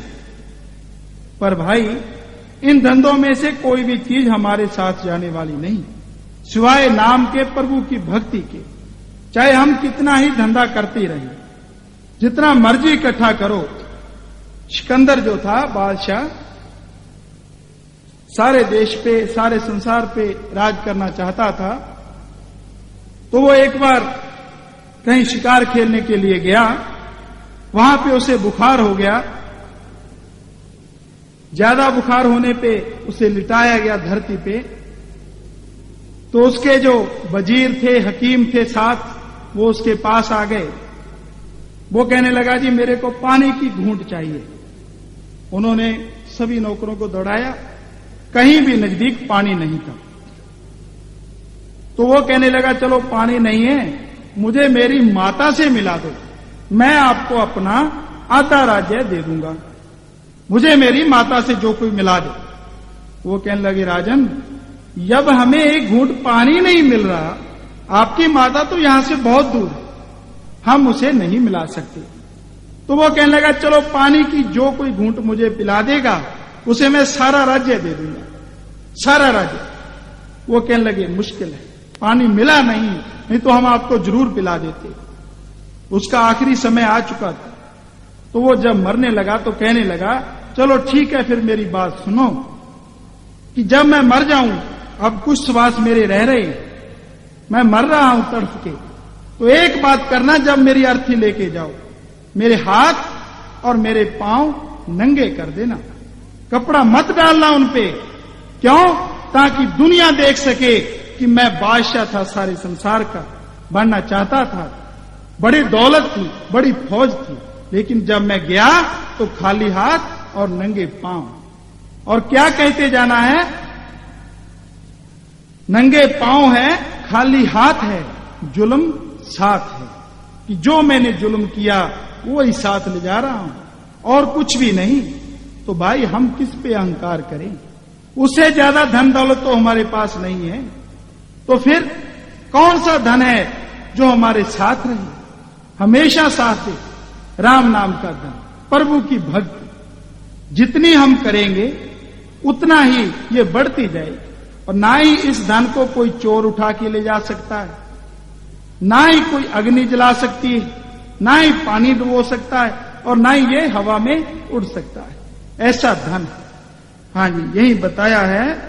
इसका काम है नाम ध्याना, साथ जो इसके जा सके, दुख मुसीबत भीड़ बने जब, काम इसके आ सके। हम यहां से चले जाएं हजारों किलोमीटर दूर, बहुत दूर, वहां पे ऐसी मुसीबत में फंस जाएं कि हमें सामने हमारी मौत नजर आए, तो हम किसको बुलाते हैं, किसको पुकारते हैं? उसको जिसको हम सबसे ज्यादा प्यार करते हैं, अपने माता पिता को, अपने किसी दोस्त को। लेकिन वो तो आपसे हजारों किलोमीटर दूर बैठे हैं या 200 किलोमीटर दूर बैठे हैं, उन्हें क्या पता कि आप मौत के मुंह में फंस गए। वो कैसे साथ दें आके वहां पे? एक ऐसा भी है जो वहां पे आके आपकी सहायता कर सकता है। वो कौन है? प्रभु परमात्मा। अगर हम उसे साथी बनाएं, वो तो कभी हमसे जुदा होता ही नहीं, दूर होता ही नहीं। चाहे हम 7 समुद्र पार कहीं भी चले जाएं, पहाड़ों उजाड़ों जहां मर्जी जाएं, प्रभु हमारे साथ। हमारे अंदर सच्ची तड़प है, हर मुसीबत में आके हमारी सहायता करता है, हमें बचाता है। और कई बार इंसान के साथ होता भी, वो सोचता है इस हमले से या इस बार हमें प्रभु ने बचा लिया, कुछ देर कहता है, फिर जब कभी बुरा काम करता है तो आत्मा कहती है कि उस समय तेरे को मालिक ने बचा लिया था, अब तू बुरा काम मत कर। तो मन जो अंदर बैठा है, हमारे अभी आपको बताया कि जो काल का एजेंट है, बुरी तरफ हमें ले जाता है। क्या कहता है? अरे कब वहां भगवान आया था, हमने तो देखा ही नहीं भगवान को आते हुए। ऐसे तू कह रही है, आत्मा को कहता है। वो तो अपनी अकल से बच गए, लेकिन जब वो समय आया था मौत का, ना तो अकल काम कर रही थी और ना ही मन काम कर रहा था, सब छोड़ के भाग गए। बस एक कोई बात थी, हे मालिक बचा ले, हे प्रभु बचा ले। और जब बच गया तो मन ने फटी पोंछ के रख दी। तो कहने का मतलब मालिक हर जगह हमारी रक्षा करता है। हाँ जी, यही अंतरे में बताया है, दुख मुसीबत भीड़ बने जब, काम इसकी आस के सत्संग में आया कीजिए। सत्संग में आया कीजिए, संतों के वचन सुनिए, फिर अमल कमाया कीजिए, फिर अमल कमाया कीजिए।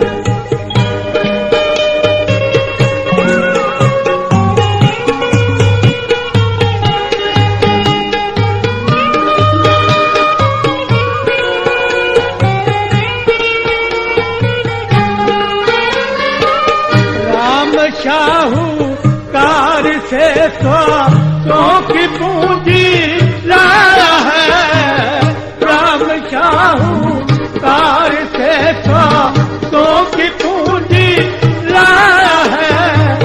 सच्चा सौदा करता नहीं, झूठे पर ही लगाया है।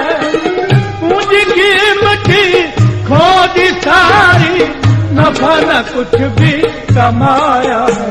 सत्संग में आया कीजिए, संतों के वचन सुनिए, फिर अमल कमाया कीजिए, फिर अमल कमाया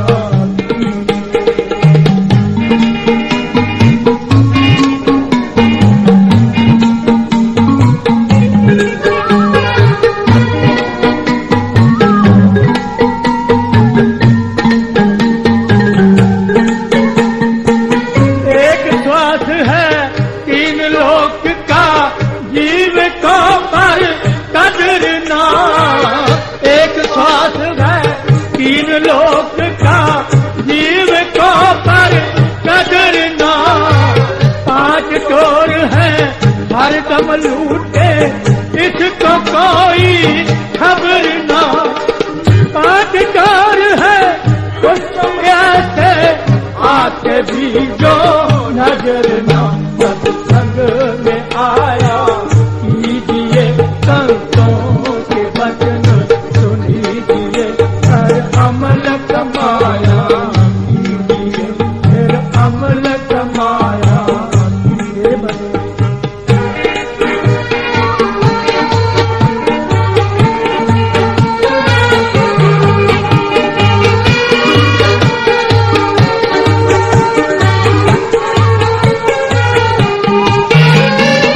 नाम घड़ी सत्संग की केवल आत्मा के आए काम।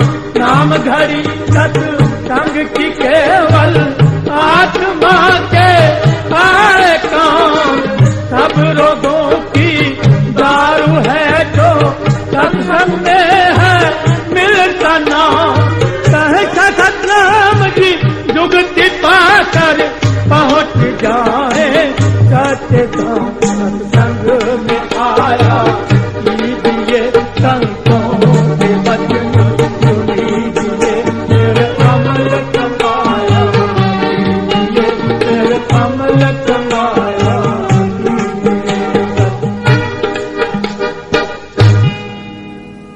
हाँ जी, प्यारी साध संगी, बैठे रहना है।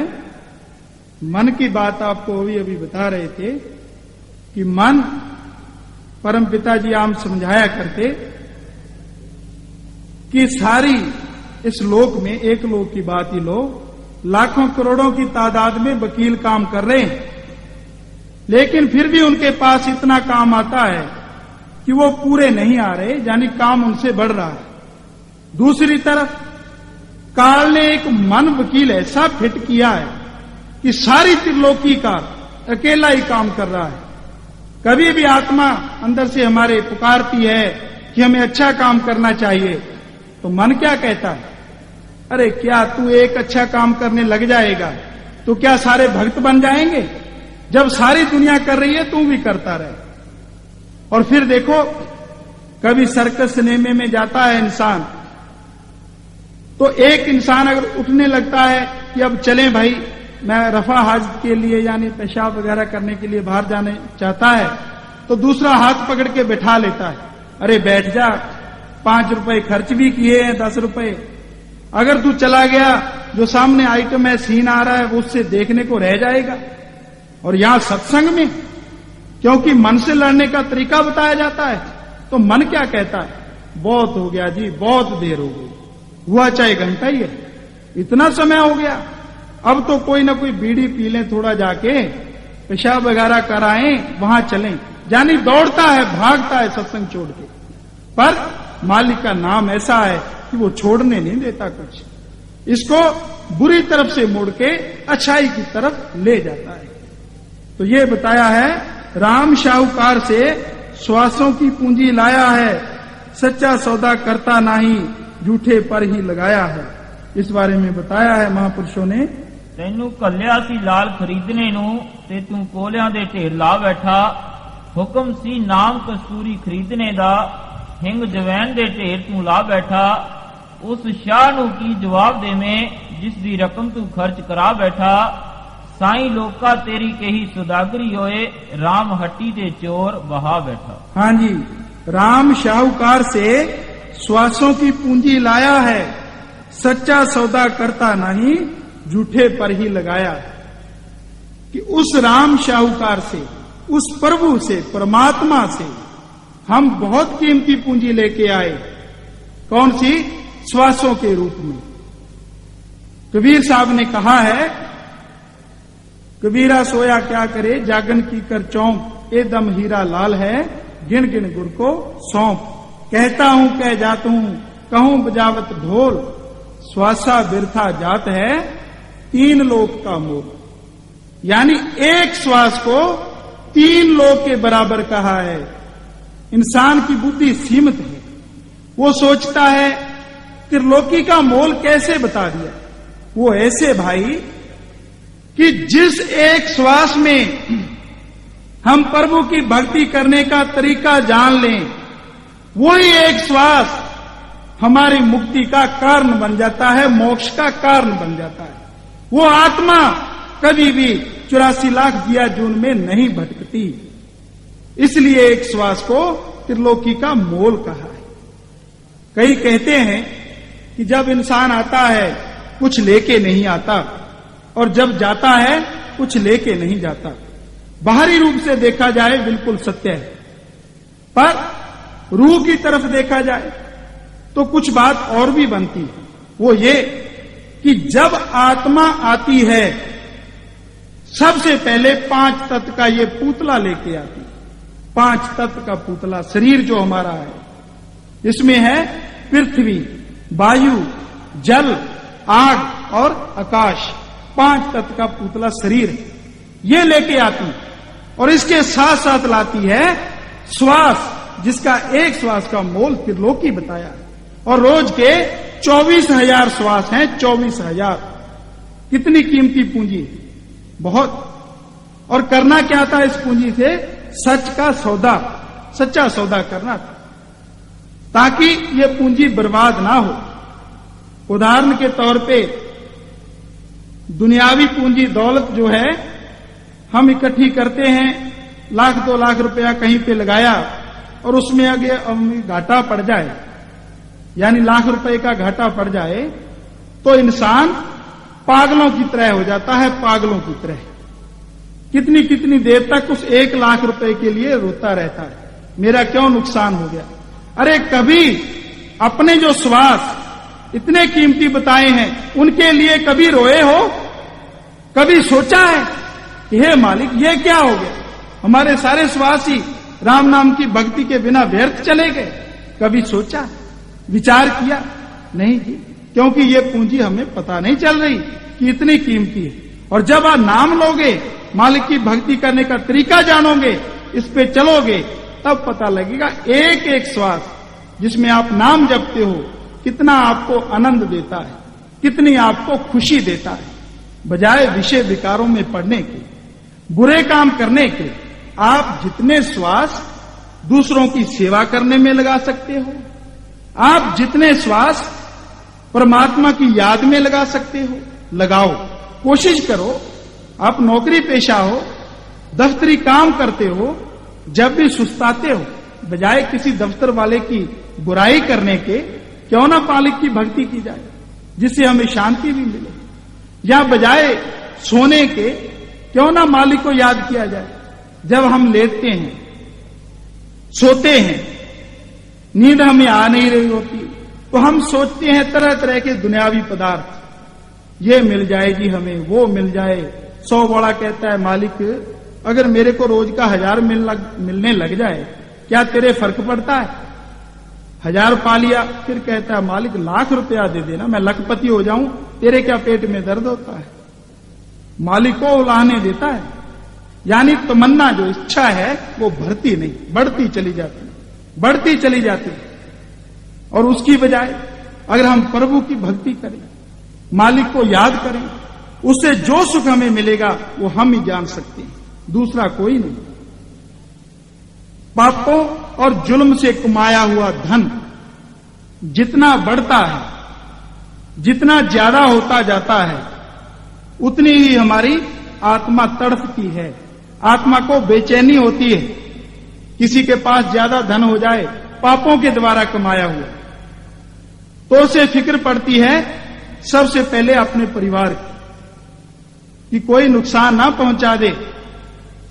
फिर फिक्र पड़ती है अपनी दौलत के खजाने की कोई चुरा के ना ले जाए। कभी वो रात को सोता है, कोई जानवर आ गया छोटा, जैसे बिल्ली कह लो, छलांग लगाई उसने दरवाजे में से, खिड़की में से, तो ये भाग के उठता है। क्यों? कि कहीं चोर तो नहीं आ गया। क्योंकि इसकी आत्मा जो है हमेशा उसी धन में लगी हुई, तड़पती रहती। बाहर कहीं चला जाता है तो घर का फिक्र, चलो फिर सोचता है बैंक में जमा करवा देते हैं। बैंक में जमा करवा दिए वो पैसे, वो दौलत। पहले तो अपना फिक्र था, अपने घर का, अब सोचता है कहीं कोई बैंक को ही ना लूट के ले जाए। अब और फिक्र बढ़ गया, और बेचैनी बढ़ गई। यानी पाप और जुल्म से कमाया हुआ धन कभी भी किसी को शांति नहीं दे सकता, चाहे कोई कितना ही कमाता रहे। और एक धन ऐसा भी है, जितना हम कमाएंगे, जितना हमारे पास बढ़ेगा, उतनी हमें घर में भी सुख शांति होगी, हर काम में सफलता भी मिलेगी और आत्मिक सुख भी मिलेगा। और वो धन है प्रभु की भक्ति, राम नाम का धन। जितना बढ़ेगा हमारे पास, यानी जितनी भक्ति हम करेंगे, उतना ही सुकून मिलेगा, खुशी मिलेगी, आनंद मिलेगा। तो भाई, श्वासों की जो कीमती पूंजी है, मालिक की भक्ति में लगाओ, काम धंधा भी करते रहो। आपको ये नहीं कहा जाता कि आप फकीर बन जाओ, नहीं, घर में रहो, बाल बच्चों की परवरिश करो, उन्हें पालो, लेकिन उसके साथ साथ मालिक की भक्ति करो। हाँ जी, इस बारे में आगे बताया है महापुरुषों ने। मुसाफिर रहना तुम होशियार, ठगों ने आन बिछाया जाल, अकेले मत जाना इसरा, गुरबिन नहीं होगा निर्वाह, जमा सब लेंगे तेरी छीन, करेंगे तुझको अपना दीन, ठगों ने रोका सब संसार, गुरु बिन पड़ गई सब पर धाड़। हाँ जी, एक श्वास है 3 लोग का, जीव को पर कदर ना, 5 चोर है हरदम लूटे, इसको कोई खबर ना। हमारे पास कुछ दौलत है, हम बाजार से जा रहे हैं, कोई आदमी ऐसा मिल जाए जो निरंतर हमारा पीछा कर रहा है, हम सोचते हैं ये ठग है, हमारे धन को लूटेगा, अवश्य लूटेगा। तो हम क्या करते हैं?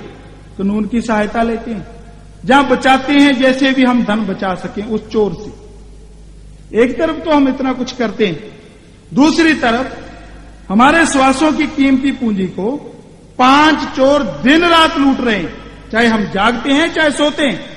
उसके बारे में हम कभी भी किसी की सहायता नहीं ली, कभी कोई प्रबंध नहीं किया। कौन से चोर हैं?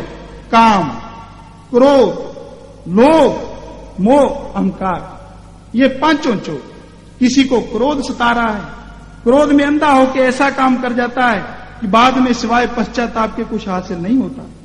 किसी को काम तंग कर रहा है, कहीं बैठे काम की ही बात, कहीं बैठे विषय विकारों की ही बात, बुरी बात, बुरा सोचना, बुरा खाना, क्रोध, लोभ पड़ जाए तो कोई किसी को देखता नहीं, कौन बेगाना है कौन अपना है। मोह, कई ऐसे अपने परिवार में फंस के रह जाते हैं, वहीं के होके रह जाते हैं और उन्हीं में सारी उम्र गुजार के चले जाते हैं। कहने का मतलब ये नहीं कि आप परिवार का पालन पोषण मत करो, करो, जरूर करो, लेकिन उसके साथ साथ जिसके आप बच्चे हो उसको भी याद करो, उस परम पिता को जो सबका भगवान, परमात्मा है, मालिक है और आपके अंदर बैठा है। तो बाल बच्चों वाली बात से एक बात याद आई। कबीर साहब जी कहीं पे गए तो उनको जानने वाला एक आदमी था, उनसे कहने लगे, भाई मालिक की भक्ति किया करो, अच्छी बात है, मोक्ष मिलता है। कहने लगा, जी अभी बच्चे छोटे हैं, थोड़े बड़े हो जाएं, शादी हो जाए, फिर अपने यही काम करना है। कहने लगे, ठीक है भाई। कबीर साहब जी फिर गए, बच्चों की शादी हो गई, उनके बच्चे हो गए। कबीर साहब जी कहने लगे, भाई अब तो नाम लो, मालिक की भक्ति करो।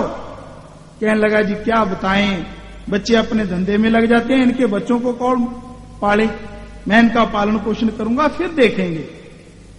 कबीर साहब जी फिर आए, बच्चे उसके बड़े भी हो गए थे, पोते थे, जन्नाती थे, उनकी शादी भी हो गई। कहने लगे, अब तो नाम जप ले, मालिक की भक्ति कर ले। कहने लगा, जी अब आपको क्या बताएं, भक्ति तो कर लें, लेकिन ये बच्चे सारी शादी हुई है, सबकी सब सो जाते हैं, घर को कोई चुरा के ना ले जाए, मैं रक्षा करता हूं बैठ के।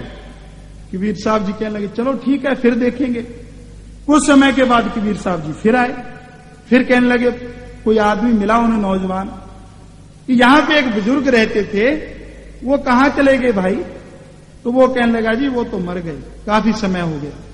तो कबीर साहब जी क्योंकि भक्ति में पूरे थे, उन्होंने अंतर्ध्यान हुए, आत्मा से सिमरण करके देखा कि वो कहां है। क्या देखते हैं? वो आदमी, वो बुजुर्ग उन्हीं के घर पे बछड़ा बन के खड़ा हुआ और उसके वो ही पोते जिनके लिए वो सारा दिन कमाता हुआ, उनके लिए सोचता हुआ मर गया था, उस पे डंडे लगा रहे हैं कि ये काम अच्छी तरह नहीं करता। तो कबीर साहब जी सोचने लगे और देखने लगे, दुख हुआ उन्हें कि देख तेरे को कितना समझाया, अब इन बच्चों को क्या पता कि हमारा दादा ही बैल में जुता हुआ है, उन्हें तो कोई पता नहीं बेचारों को, पर कबीर साहब को ये पता। उन्होंने देखा फिर क्या होता है, वो बूढ़ा हो गया, बच्चों ने बहुत गालियां दी उसको और आखिर में कोहलू वाले को दे दिया कि ये तो अपने बेकार हो गया। कोहलू पे जुता रहा, सारा दिन चले, आंखें बंद रखी एक तरफ से, मर गया वहां से। कबीर साहब देखते रहे अंतर्ध्यान होके, मर के उसकी खाल का एक ढोल बनाया गया और उस पे रोजाना डंडे पड़ने लगे। तो कबीर साहब ने कहा कि भाई देख, तूने नाम नहीं लिया, मालिक की भक्ति नहीं की, प्रभु को याद नहीं किया और बच्चों में खो गया। जिन बच्चों के लिए सोचता सोचता मरा, वो बच्चे तेरे पे डंडे बरसा रहे। उसके बाद तू कोहलू पे जुता, फिर भी तेरा खेड़ा नहीं छूटा, फिर भी तुझे छोड़ा नहीं गया। तेरा जो चमड़ा था उसे उतार कर एक ढोल बनाया और उस पे भी अब डंडे पड़ रहे हैं। तो कहने का मतलब, हम परिवार में खोके उस मालिक को बिल्कुल भूले ना, परिवार का भी काम धंधा करते रहें, बाल बच्चों का भी पालन पोषण करें, लेकिन साथ साथ प्रभु की भक्ति भी करें, मालिक की याद भी करें, ताकि हम जन्म मरण के चक्कर से आजाद हो जाए। हाँ जी, अगले अंतरे में बताया है, नाम गढ़ी सत्संग की केवल आत्मा के आए काम, सब रोगों की दारू है जो सत्संग में है मिलता नाम। हाँ जी, इससे पहले वाले अंतरे में था 5 चोर हैं सूक्ष्म ऐसे आते भी जो नजर में, कि जो चोर हैं काम क्रोध लोभ मोह अहंकार, ये सूक्ष्म हैं, नजर नहीं आते। और अगर कोई इन्हें रोकना चाहे अपने मित्रों द्वारा, अपने भाई की शक्ति द्वारा, पैसे की शक्ति द्वारा, कोई भी इनमें से दब नहीं सकता। कोई भी, यानी काम क्रोध लोभ मोह अहंकार दबता नहीं। अगर आप इन्हें दबाना चाहते हो, इन्हें रोकना चाहते हो, तो वही बात वहीं पे आती, मालिक की भक्ति करके, प्रभु का नाम जप के हम इन चोरों पे विजय हासिल कर सकते हैं। परम पिताजी आम समझाया करते कि भाई पिछे लग गया छड़दाना एक ठग जी, तेरे ता मगर गए 5 लग गए। भज ले भजी दा फड़िया कि फड़िया, लुट लैन वास्ती ठगां दी बड़े। अगर पीछे एक ठग लग जाए तो वो छोड़ता नहीं, ठग के रहता है, चुरा के रहता है सामान। पर तेरे तो 5 चोर पीछे लग गए, भज ले यानी भाग ले, इनसे भाग सकता है मालिक की भक्ति करके। नहीं तो ये तेरी जो श्वासों के रूप में पूंजी है, सबको अपने में लगा के तेरी बर्बाद कर देंगे, पूंजी को खत्म कर देंगे। हाँ जी, अगले अंतरे के बारे में महापुरुषों ने बताया है, मनुष्य जन्म दुर्लभ है और मालिक के मिलने का समय है। जो काम हम करते हैं वो सब शरीर के साथ संबंध रखते हैं। इनमें से हमारी आत्मा के काम आने वाला कोई भी नहीं। इसके काम आने वाली चीज केवल साथ संगत है, जिससे नाम की प्राप्ति होती है। भई परापत मानुख देहोरिया, गोविंद मिलने किए तेरी बरिया। अवर काज तेरे किते न काम, मिल साध संगत भज केवल नाम। हाँ जी, तो ये बताया है नाम घड़ी सत्संग की केवल आत्मा के आए काम। जैसे अभी बताया महापुरुषों का दोहा है, गुरु साहबानों का, वही प्राप्त मानुक देहोरिया, गोविंद मिलन की ए तेरी बरिया। कि भाई आपको जो मनुष्य का जन्म मिला है बहुत ऊंचा है। मिला किस लिए है? मालिक की प्राप्ति करने के लिए। अबर काज तेरे की तेना काम, मिल साध संगत भज केवल नाम। कि बाकी के जितने भी तू धंधे करता है वो तेरे अंत समय काम नहीं आए। फर्ज करो किसी के पास करोड़ों रुपया है और उसकी मौत आ रही है, आप चाहे करोड़ों रुपए से उसके शरीर को ढक दो, लेकिन आत्मा तो उडारी मार जाएगी जब उसका समय आ गया। किसी के बहुत बड़ा परिवार है, वो अब मान करता रहा परिवार पे कि ये कठिनाई के समय काम आएंगे। जब अंत का समय आ गया, चारों तरफ से वो परिवार वाले घेर लें, उसको दबा लें, लेकिन जब समय आ गया आत्मा उडारी मार जाए, वो रुकेगी नहीं। सो कहने का मतलब जो भी धंधे हम करते हैं वो काम नहीं आते। दशहरा हम मनाते, रावण का पुतला जला दिया, पटाखे छोड़ दिए, बड़ी छलांगे लगाते हैं, बड़ी आवाजें खुशियां मनाते हैं। और कई भाई सज्जन क्या करते हैं, ये साल के बाद दिन आया है, आओ जुआ खेलें, शराब पिएं, मांस खाएं। तो बताओ आप राम के रास्ते पे चल रहे हो कि रावण के रास्ते पे? अरे बनाया तो पुतला इसलिए जाता है कि ये बुराई का प्रतीक है, बचो इनसे जो इसने बुराई की। पर हम क्या करते हैं, उल्टा काम, मन हमें उल्टी तरफ लेके जाता है। और अगर कोई इंसान अहंकार करता है अपने पैसे पे, तो सोचे रावण के पास पैसे की कमी थी, सारी लंका सोने की थी। और अगर कोई अहंकार करता है अपनी ताकत पे, शक्ति पे, बच्चों की पे, या मेरे पास इतने आदमी हैं, तो जितने रावण के पास बच्चे थे उतनी छोटे मोटे देश की जनसंख्या होगी। 1 लाख पूत 1.25 लाख नाती। पर हुआ क्या, तय रावण कर दिया ना बाती। क्या किया था उसने, पर नारी पे नीशुरी मत कोई लायो अंग। रावण के 10 शीश गए पर नारी के संग। महापुरुषों ने बड़ा समझाया है, पर अमल कौन करे, और अमल नहीं करता तो ये फंसता चला जाएगा। बजाय खुशी मनाने के ये तो उल्टे काम कर रहा है। अरे समझ तो हमें ये लेनी चाहिए थी दशहरे से कि हम किसी भी पैसे पे अहंकार ना करें। अब किसी के पास 20-30 तोले सोना हो जाए, 1-2 लाख रुपया हो जाए, तो वो अकड़ अकड़ के पैर धरता है। क्या करता है कि उससे नीचे वाले तो कीड़े मकोड़े हैं, वो ही सबसे बड़ा आदमी, क्योंकि जेब गर्म है। अरे मत अहंकार कर, मत खुश हो कुछ समय के लिए। ये खुशी जब वो समय आएगा ना, जैसे गरीबों को या दूसरों को सुनाया जाता है, वैसे ही तेरे शरीर को वही गत प्राप्त होगी। फिक्र ना कर, सबके अंदर एक सा खून है। सभी को यह कहा जाता है भाई कोई जात पात नहीं है, कोई ऊंच नीच नहीं है, आप सभी का एक ही धर्म है, वो है सबसे प्रेम करना, इंसानियत। इंसान अगर इंसान को इंसान समझे तो जो जन्नत स्वर्ग कहा जाता है उसका नजारा यहां पे देख सकता है। पर यह तो हैवान बन चुका है, कुछ से कुछ सोचता है। बताओ किस महापुरुष ने कहा है, किस फकीर ने लिखा है कि किसी को मारो या किसी से नफरत करो? किसने लिखा है? अरे रूहानियत के फकीर ने तो सिर्फ एक ही बात लिखी, आपस में प्रेम करो, किसी का दिल मत दुखाओ, किसी को तकलीफ मत दो। और जो कहता है मेरी जात ऊंची है, तो क्या अंतर है उसकी ऊंची जात में?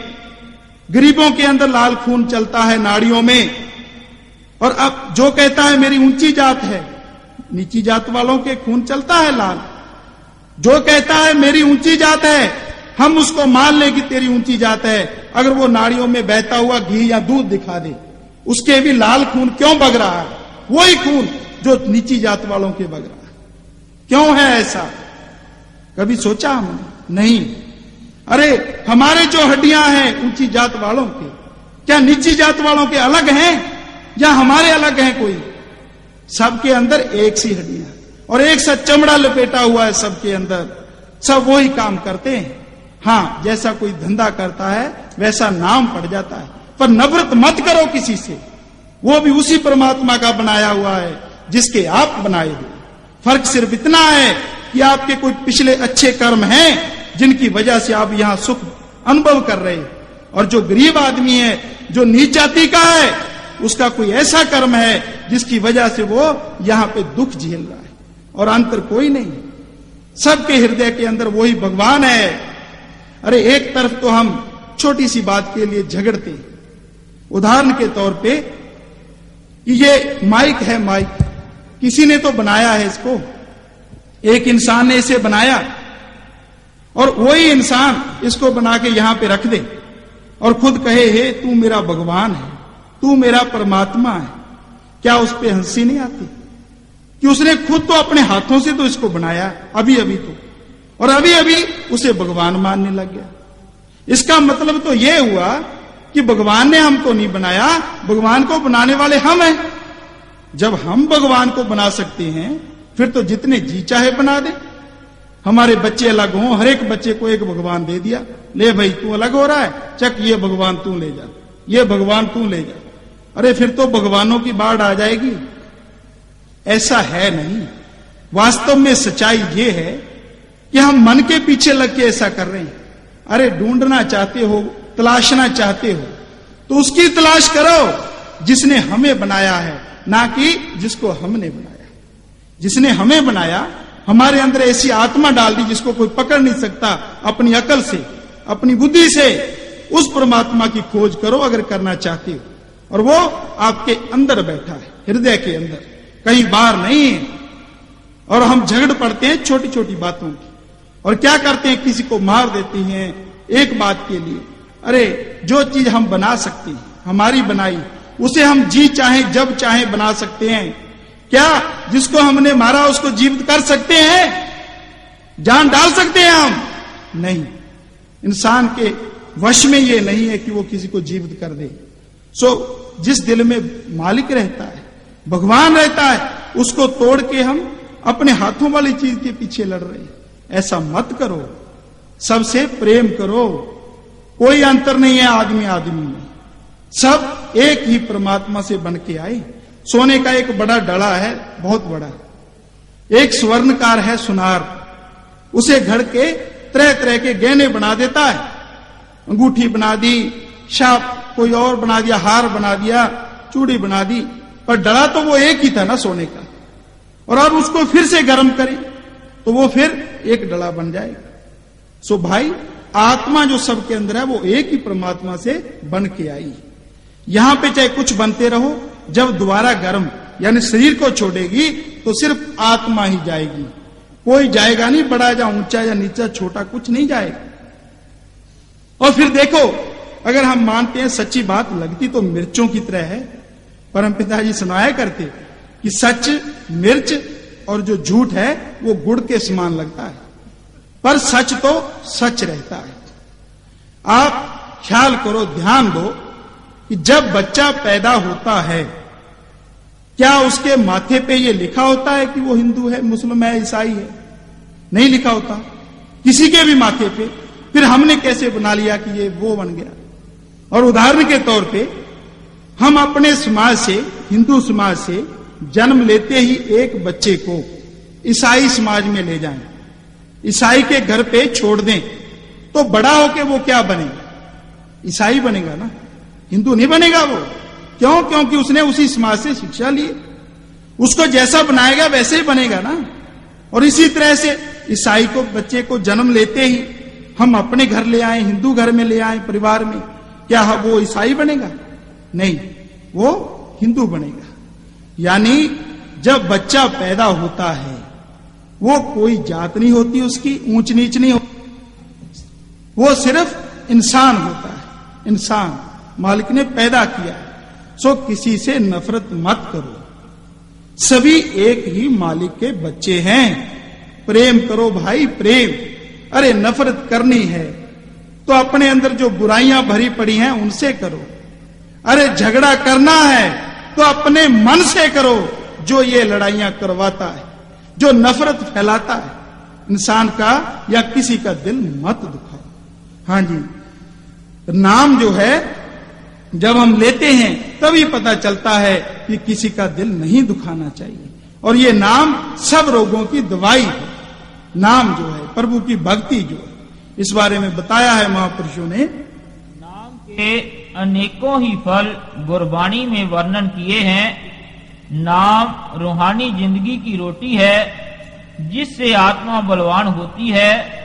ये जिंदगी का पानी है, जिससे रूह हरी होती है। रूह के आश्रय जिस्म भी बल पाता है। नाम हर मसाले पिपला मूल है, जीवन रौं बख्शता है, जिस करके जीव सदा चढ़ती कला में रहता है। सर्व रोग का औषध नाम,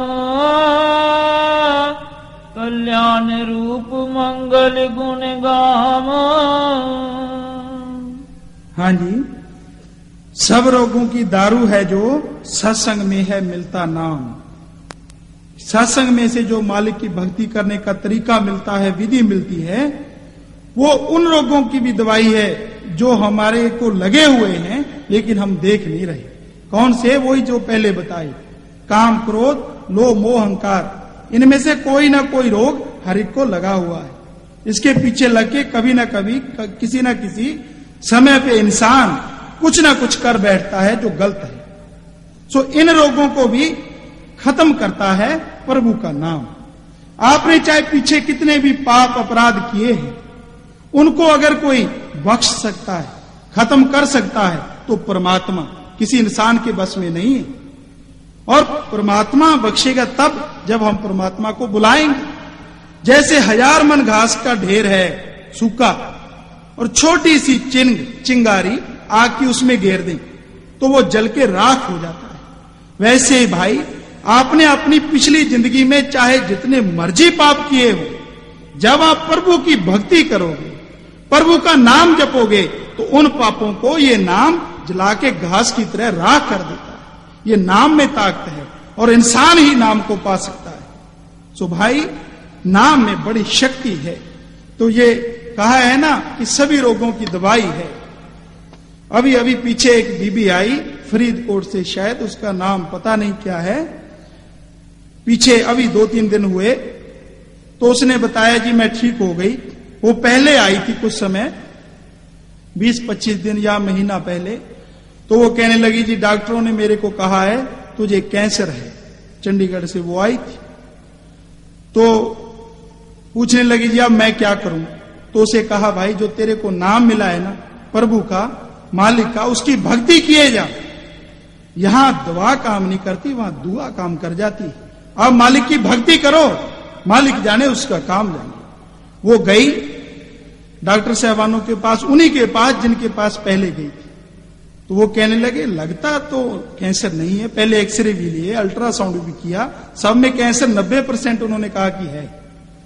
पर जब वो दोबारा गई तो वो कहने लगे लगता तो नहीं, लेकिन हम यकीन नहीं करेंगे, हम तो चीर फाड़ करके देखेंगे, ऑपरेशन करेंगे। तो उन्होंने ऑपरेशन किया। तो वो इतने हैरान हुए डॉक्टर कि कैंसर की जगह पे एक छोटी सी पथरी निकली, पथरी। तो अब ये सूली से सूल वाली बात हुई कि नहीं। कैंसर लाइलाज बीमारी अपने सुनते आ रहे हैं, और वो कह रहे थे कि ये तीसरे स्टेज की तरफ चल पड़ा है। पर वो कैंसर से पथरी बन गया, किसके द्वारा? मालिक की भक्ति के कारण, और कुछ भी नहीं। और ना ही अपने कोई पखंड करना बताते। हम तो आपके सेवादार हैं भाई, आपके सेवक हैं, आपके चौकीदार हैं। जैसे चौरस्ता होता है ना, चौरस्ता 4 रास्ते जाते, वहां पे कोई आदमी खड़ा हो, आप पूछो जाके कि हमने जी टोहाना जाना है, वो कहेगा जी ये सड़क जाती है। तो आप मान लोगे तो मंजिल पे पहुंच जाओगे, नहीं मानोगे भटकते रहो, आपकी मर्जी भाई। तो उसी तरह से आपको चौकीदार बन के बताया है कि भाई अगर आप मुक्ति हासिल करना चाहते हो, मोक्ष प्राप्त करना चाहते हो, तो उसके लिए जो रास्ता है वो है नाम, प्रभु की भक्ति। अगर नहीं करना चाहते, भटकना चाहते हो, वो आपकी मर्जी। हम तो आपके सेवक हैं, आपकी सेवा करते हैं। ना ही कोई हम गुरु कहलाते हैं, ना ही कोई और ऊंचा कुछ कहलाते हैं। सिर्फ आप आपस में प्रेम करो, आप अच्छे गुण ग्रहण करो, समझाने के लिए सेवा लगी हुई, वही ड्यूटी अपनी निभा रही है। कोई सोच ले जी ये तो ऊंची जगह पे बैठ जाते हैं, साथ में कहते हैं जी हम गुरु नहीं मानते। अरे भाई, हर इंसान के अंदर ये इच्छा होती है कि जो बोलने वाला है वो हमें दिखाई दे, कि हम उसे देखें। और दूसरी बात एक और है कि हम अगर नीचे बैठते हैं तो आप सबके हमें दर्शन नहीं होते, और हम आप सबके दर्शन करना चाहते हैं। इसलिए वैसे तो कबीर साहब ने कहा है कि ये मनुष्य का जन्म देवी देवताओं से ऊंचा है, लेकिन जो बिना गर्ज के, काम धंधा छोड़ के प्रभु की भक्ति सीखने के लिए आते हैं, वो हमें तो देवी देवताओं से भी ऊंचे लगते हैं जो यहां पे बैठे हुए हैं। क्यों? क्योंकि वो मालिक की भक्ति की बात सुन रहे हैं। इस कल युग में ऐसी बातें सुनना मालिक की दया मेहर के बिना संभव नहीं हो सकता। मन दौड़ता है, हमें लेके जाता है। अगर ऐसा ना हो, हम तो आपके साथ, आपके पीछे बैठने को तैयार हैं। हम कुछ भी नहीं है भाई, हम तो आपके सेवादार, आप जैसे हैं। इसलिए ना तो अपने कोई पैरों के हाथ लगवाते हैं, ना ही कोई और किसी तरह का है। आप दूर से नारा लगाते हो, सब मंजूर है। यहां भी आपका दिल करे, इच्छा करे। सो कहने का मतलब आपकी सेवा के लिए जो प्रभु की विधि है वो आपको बताई जाएगी।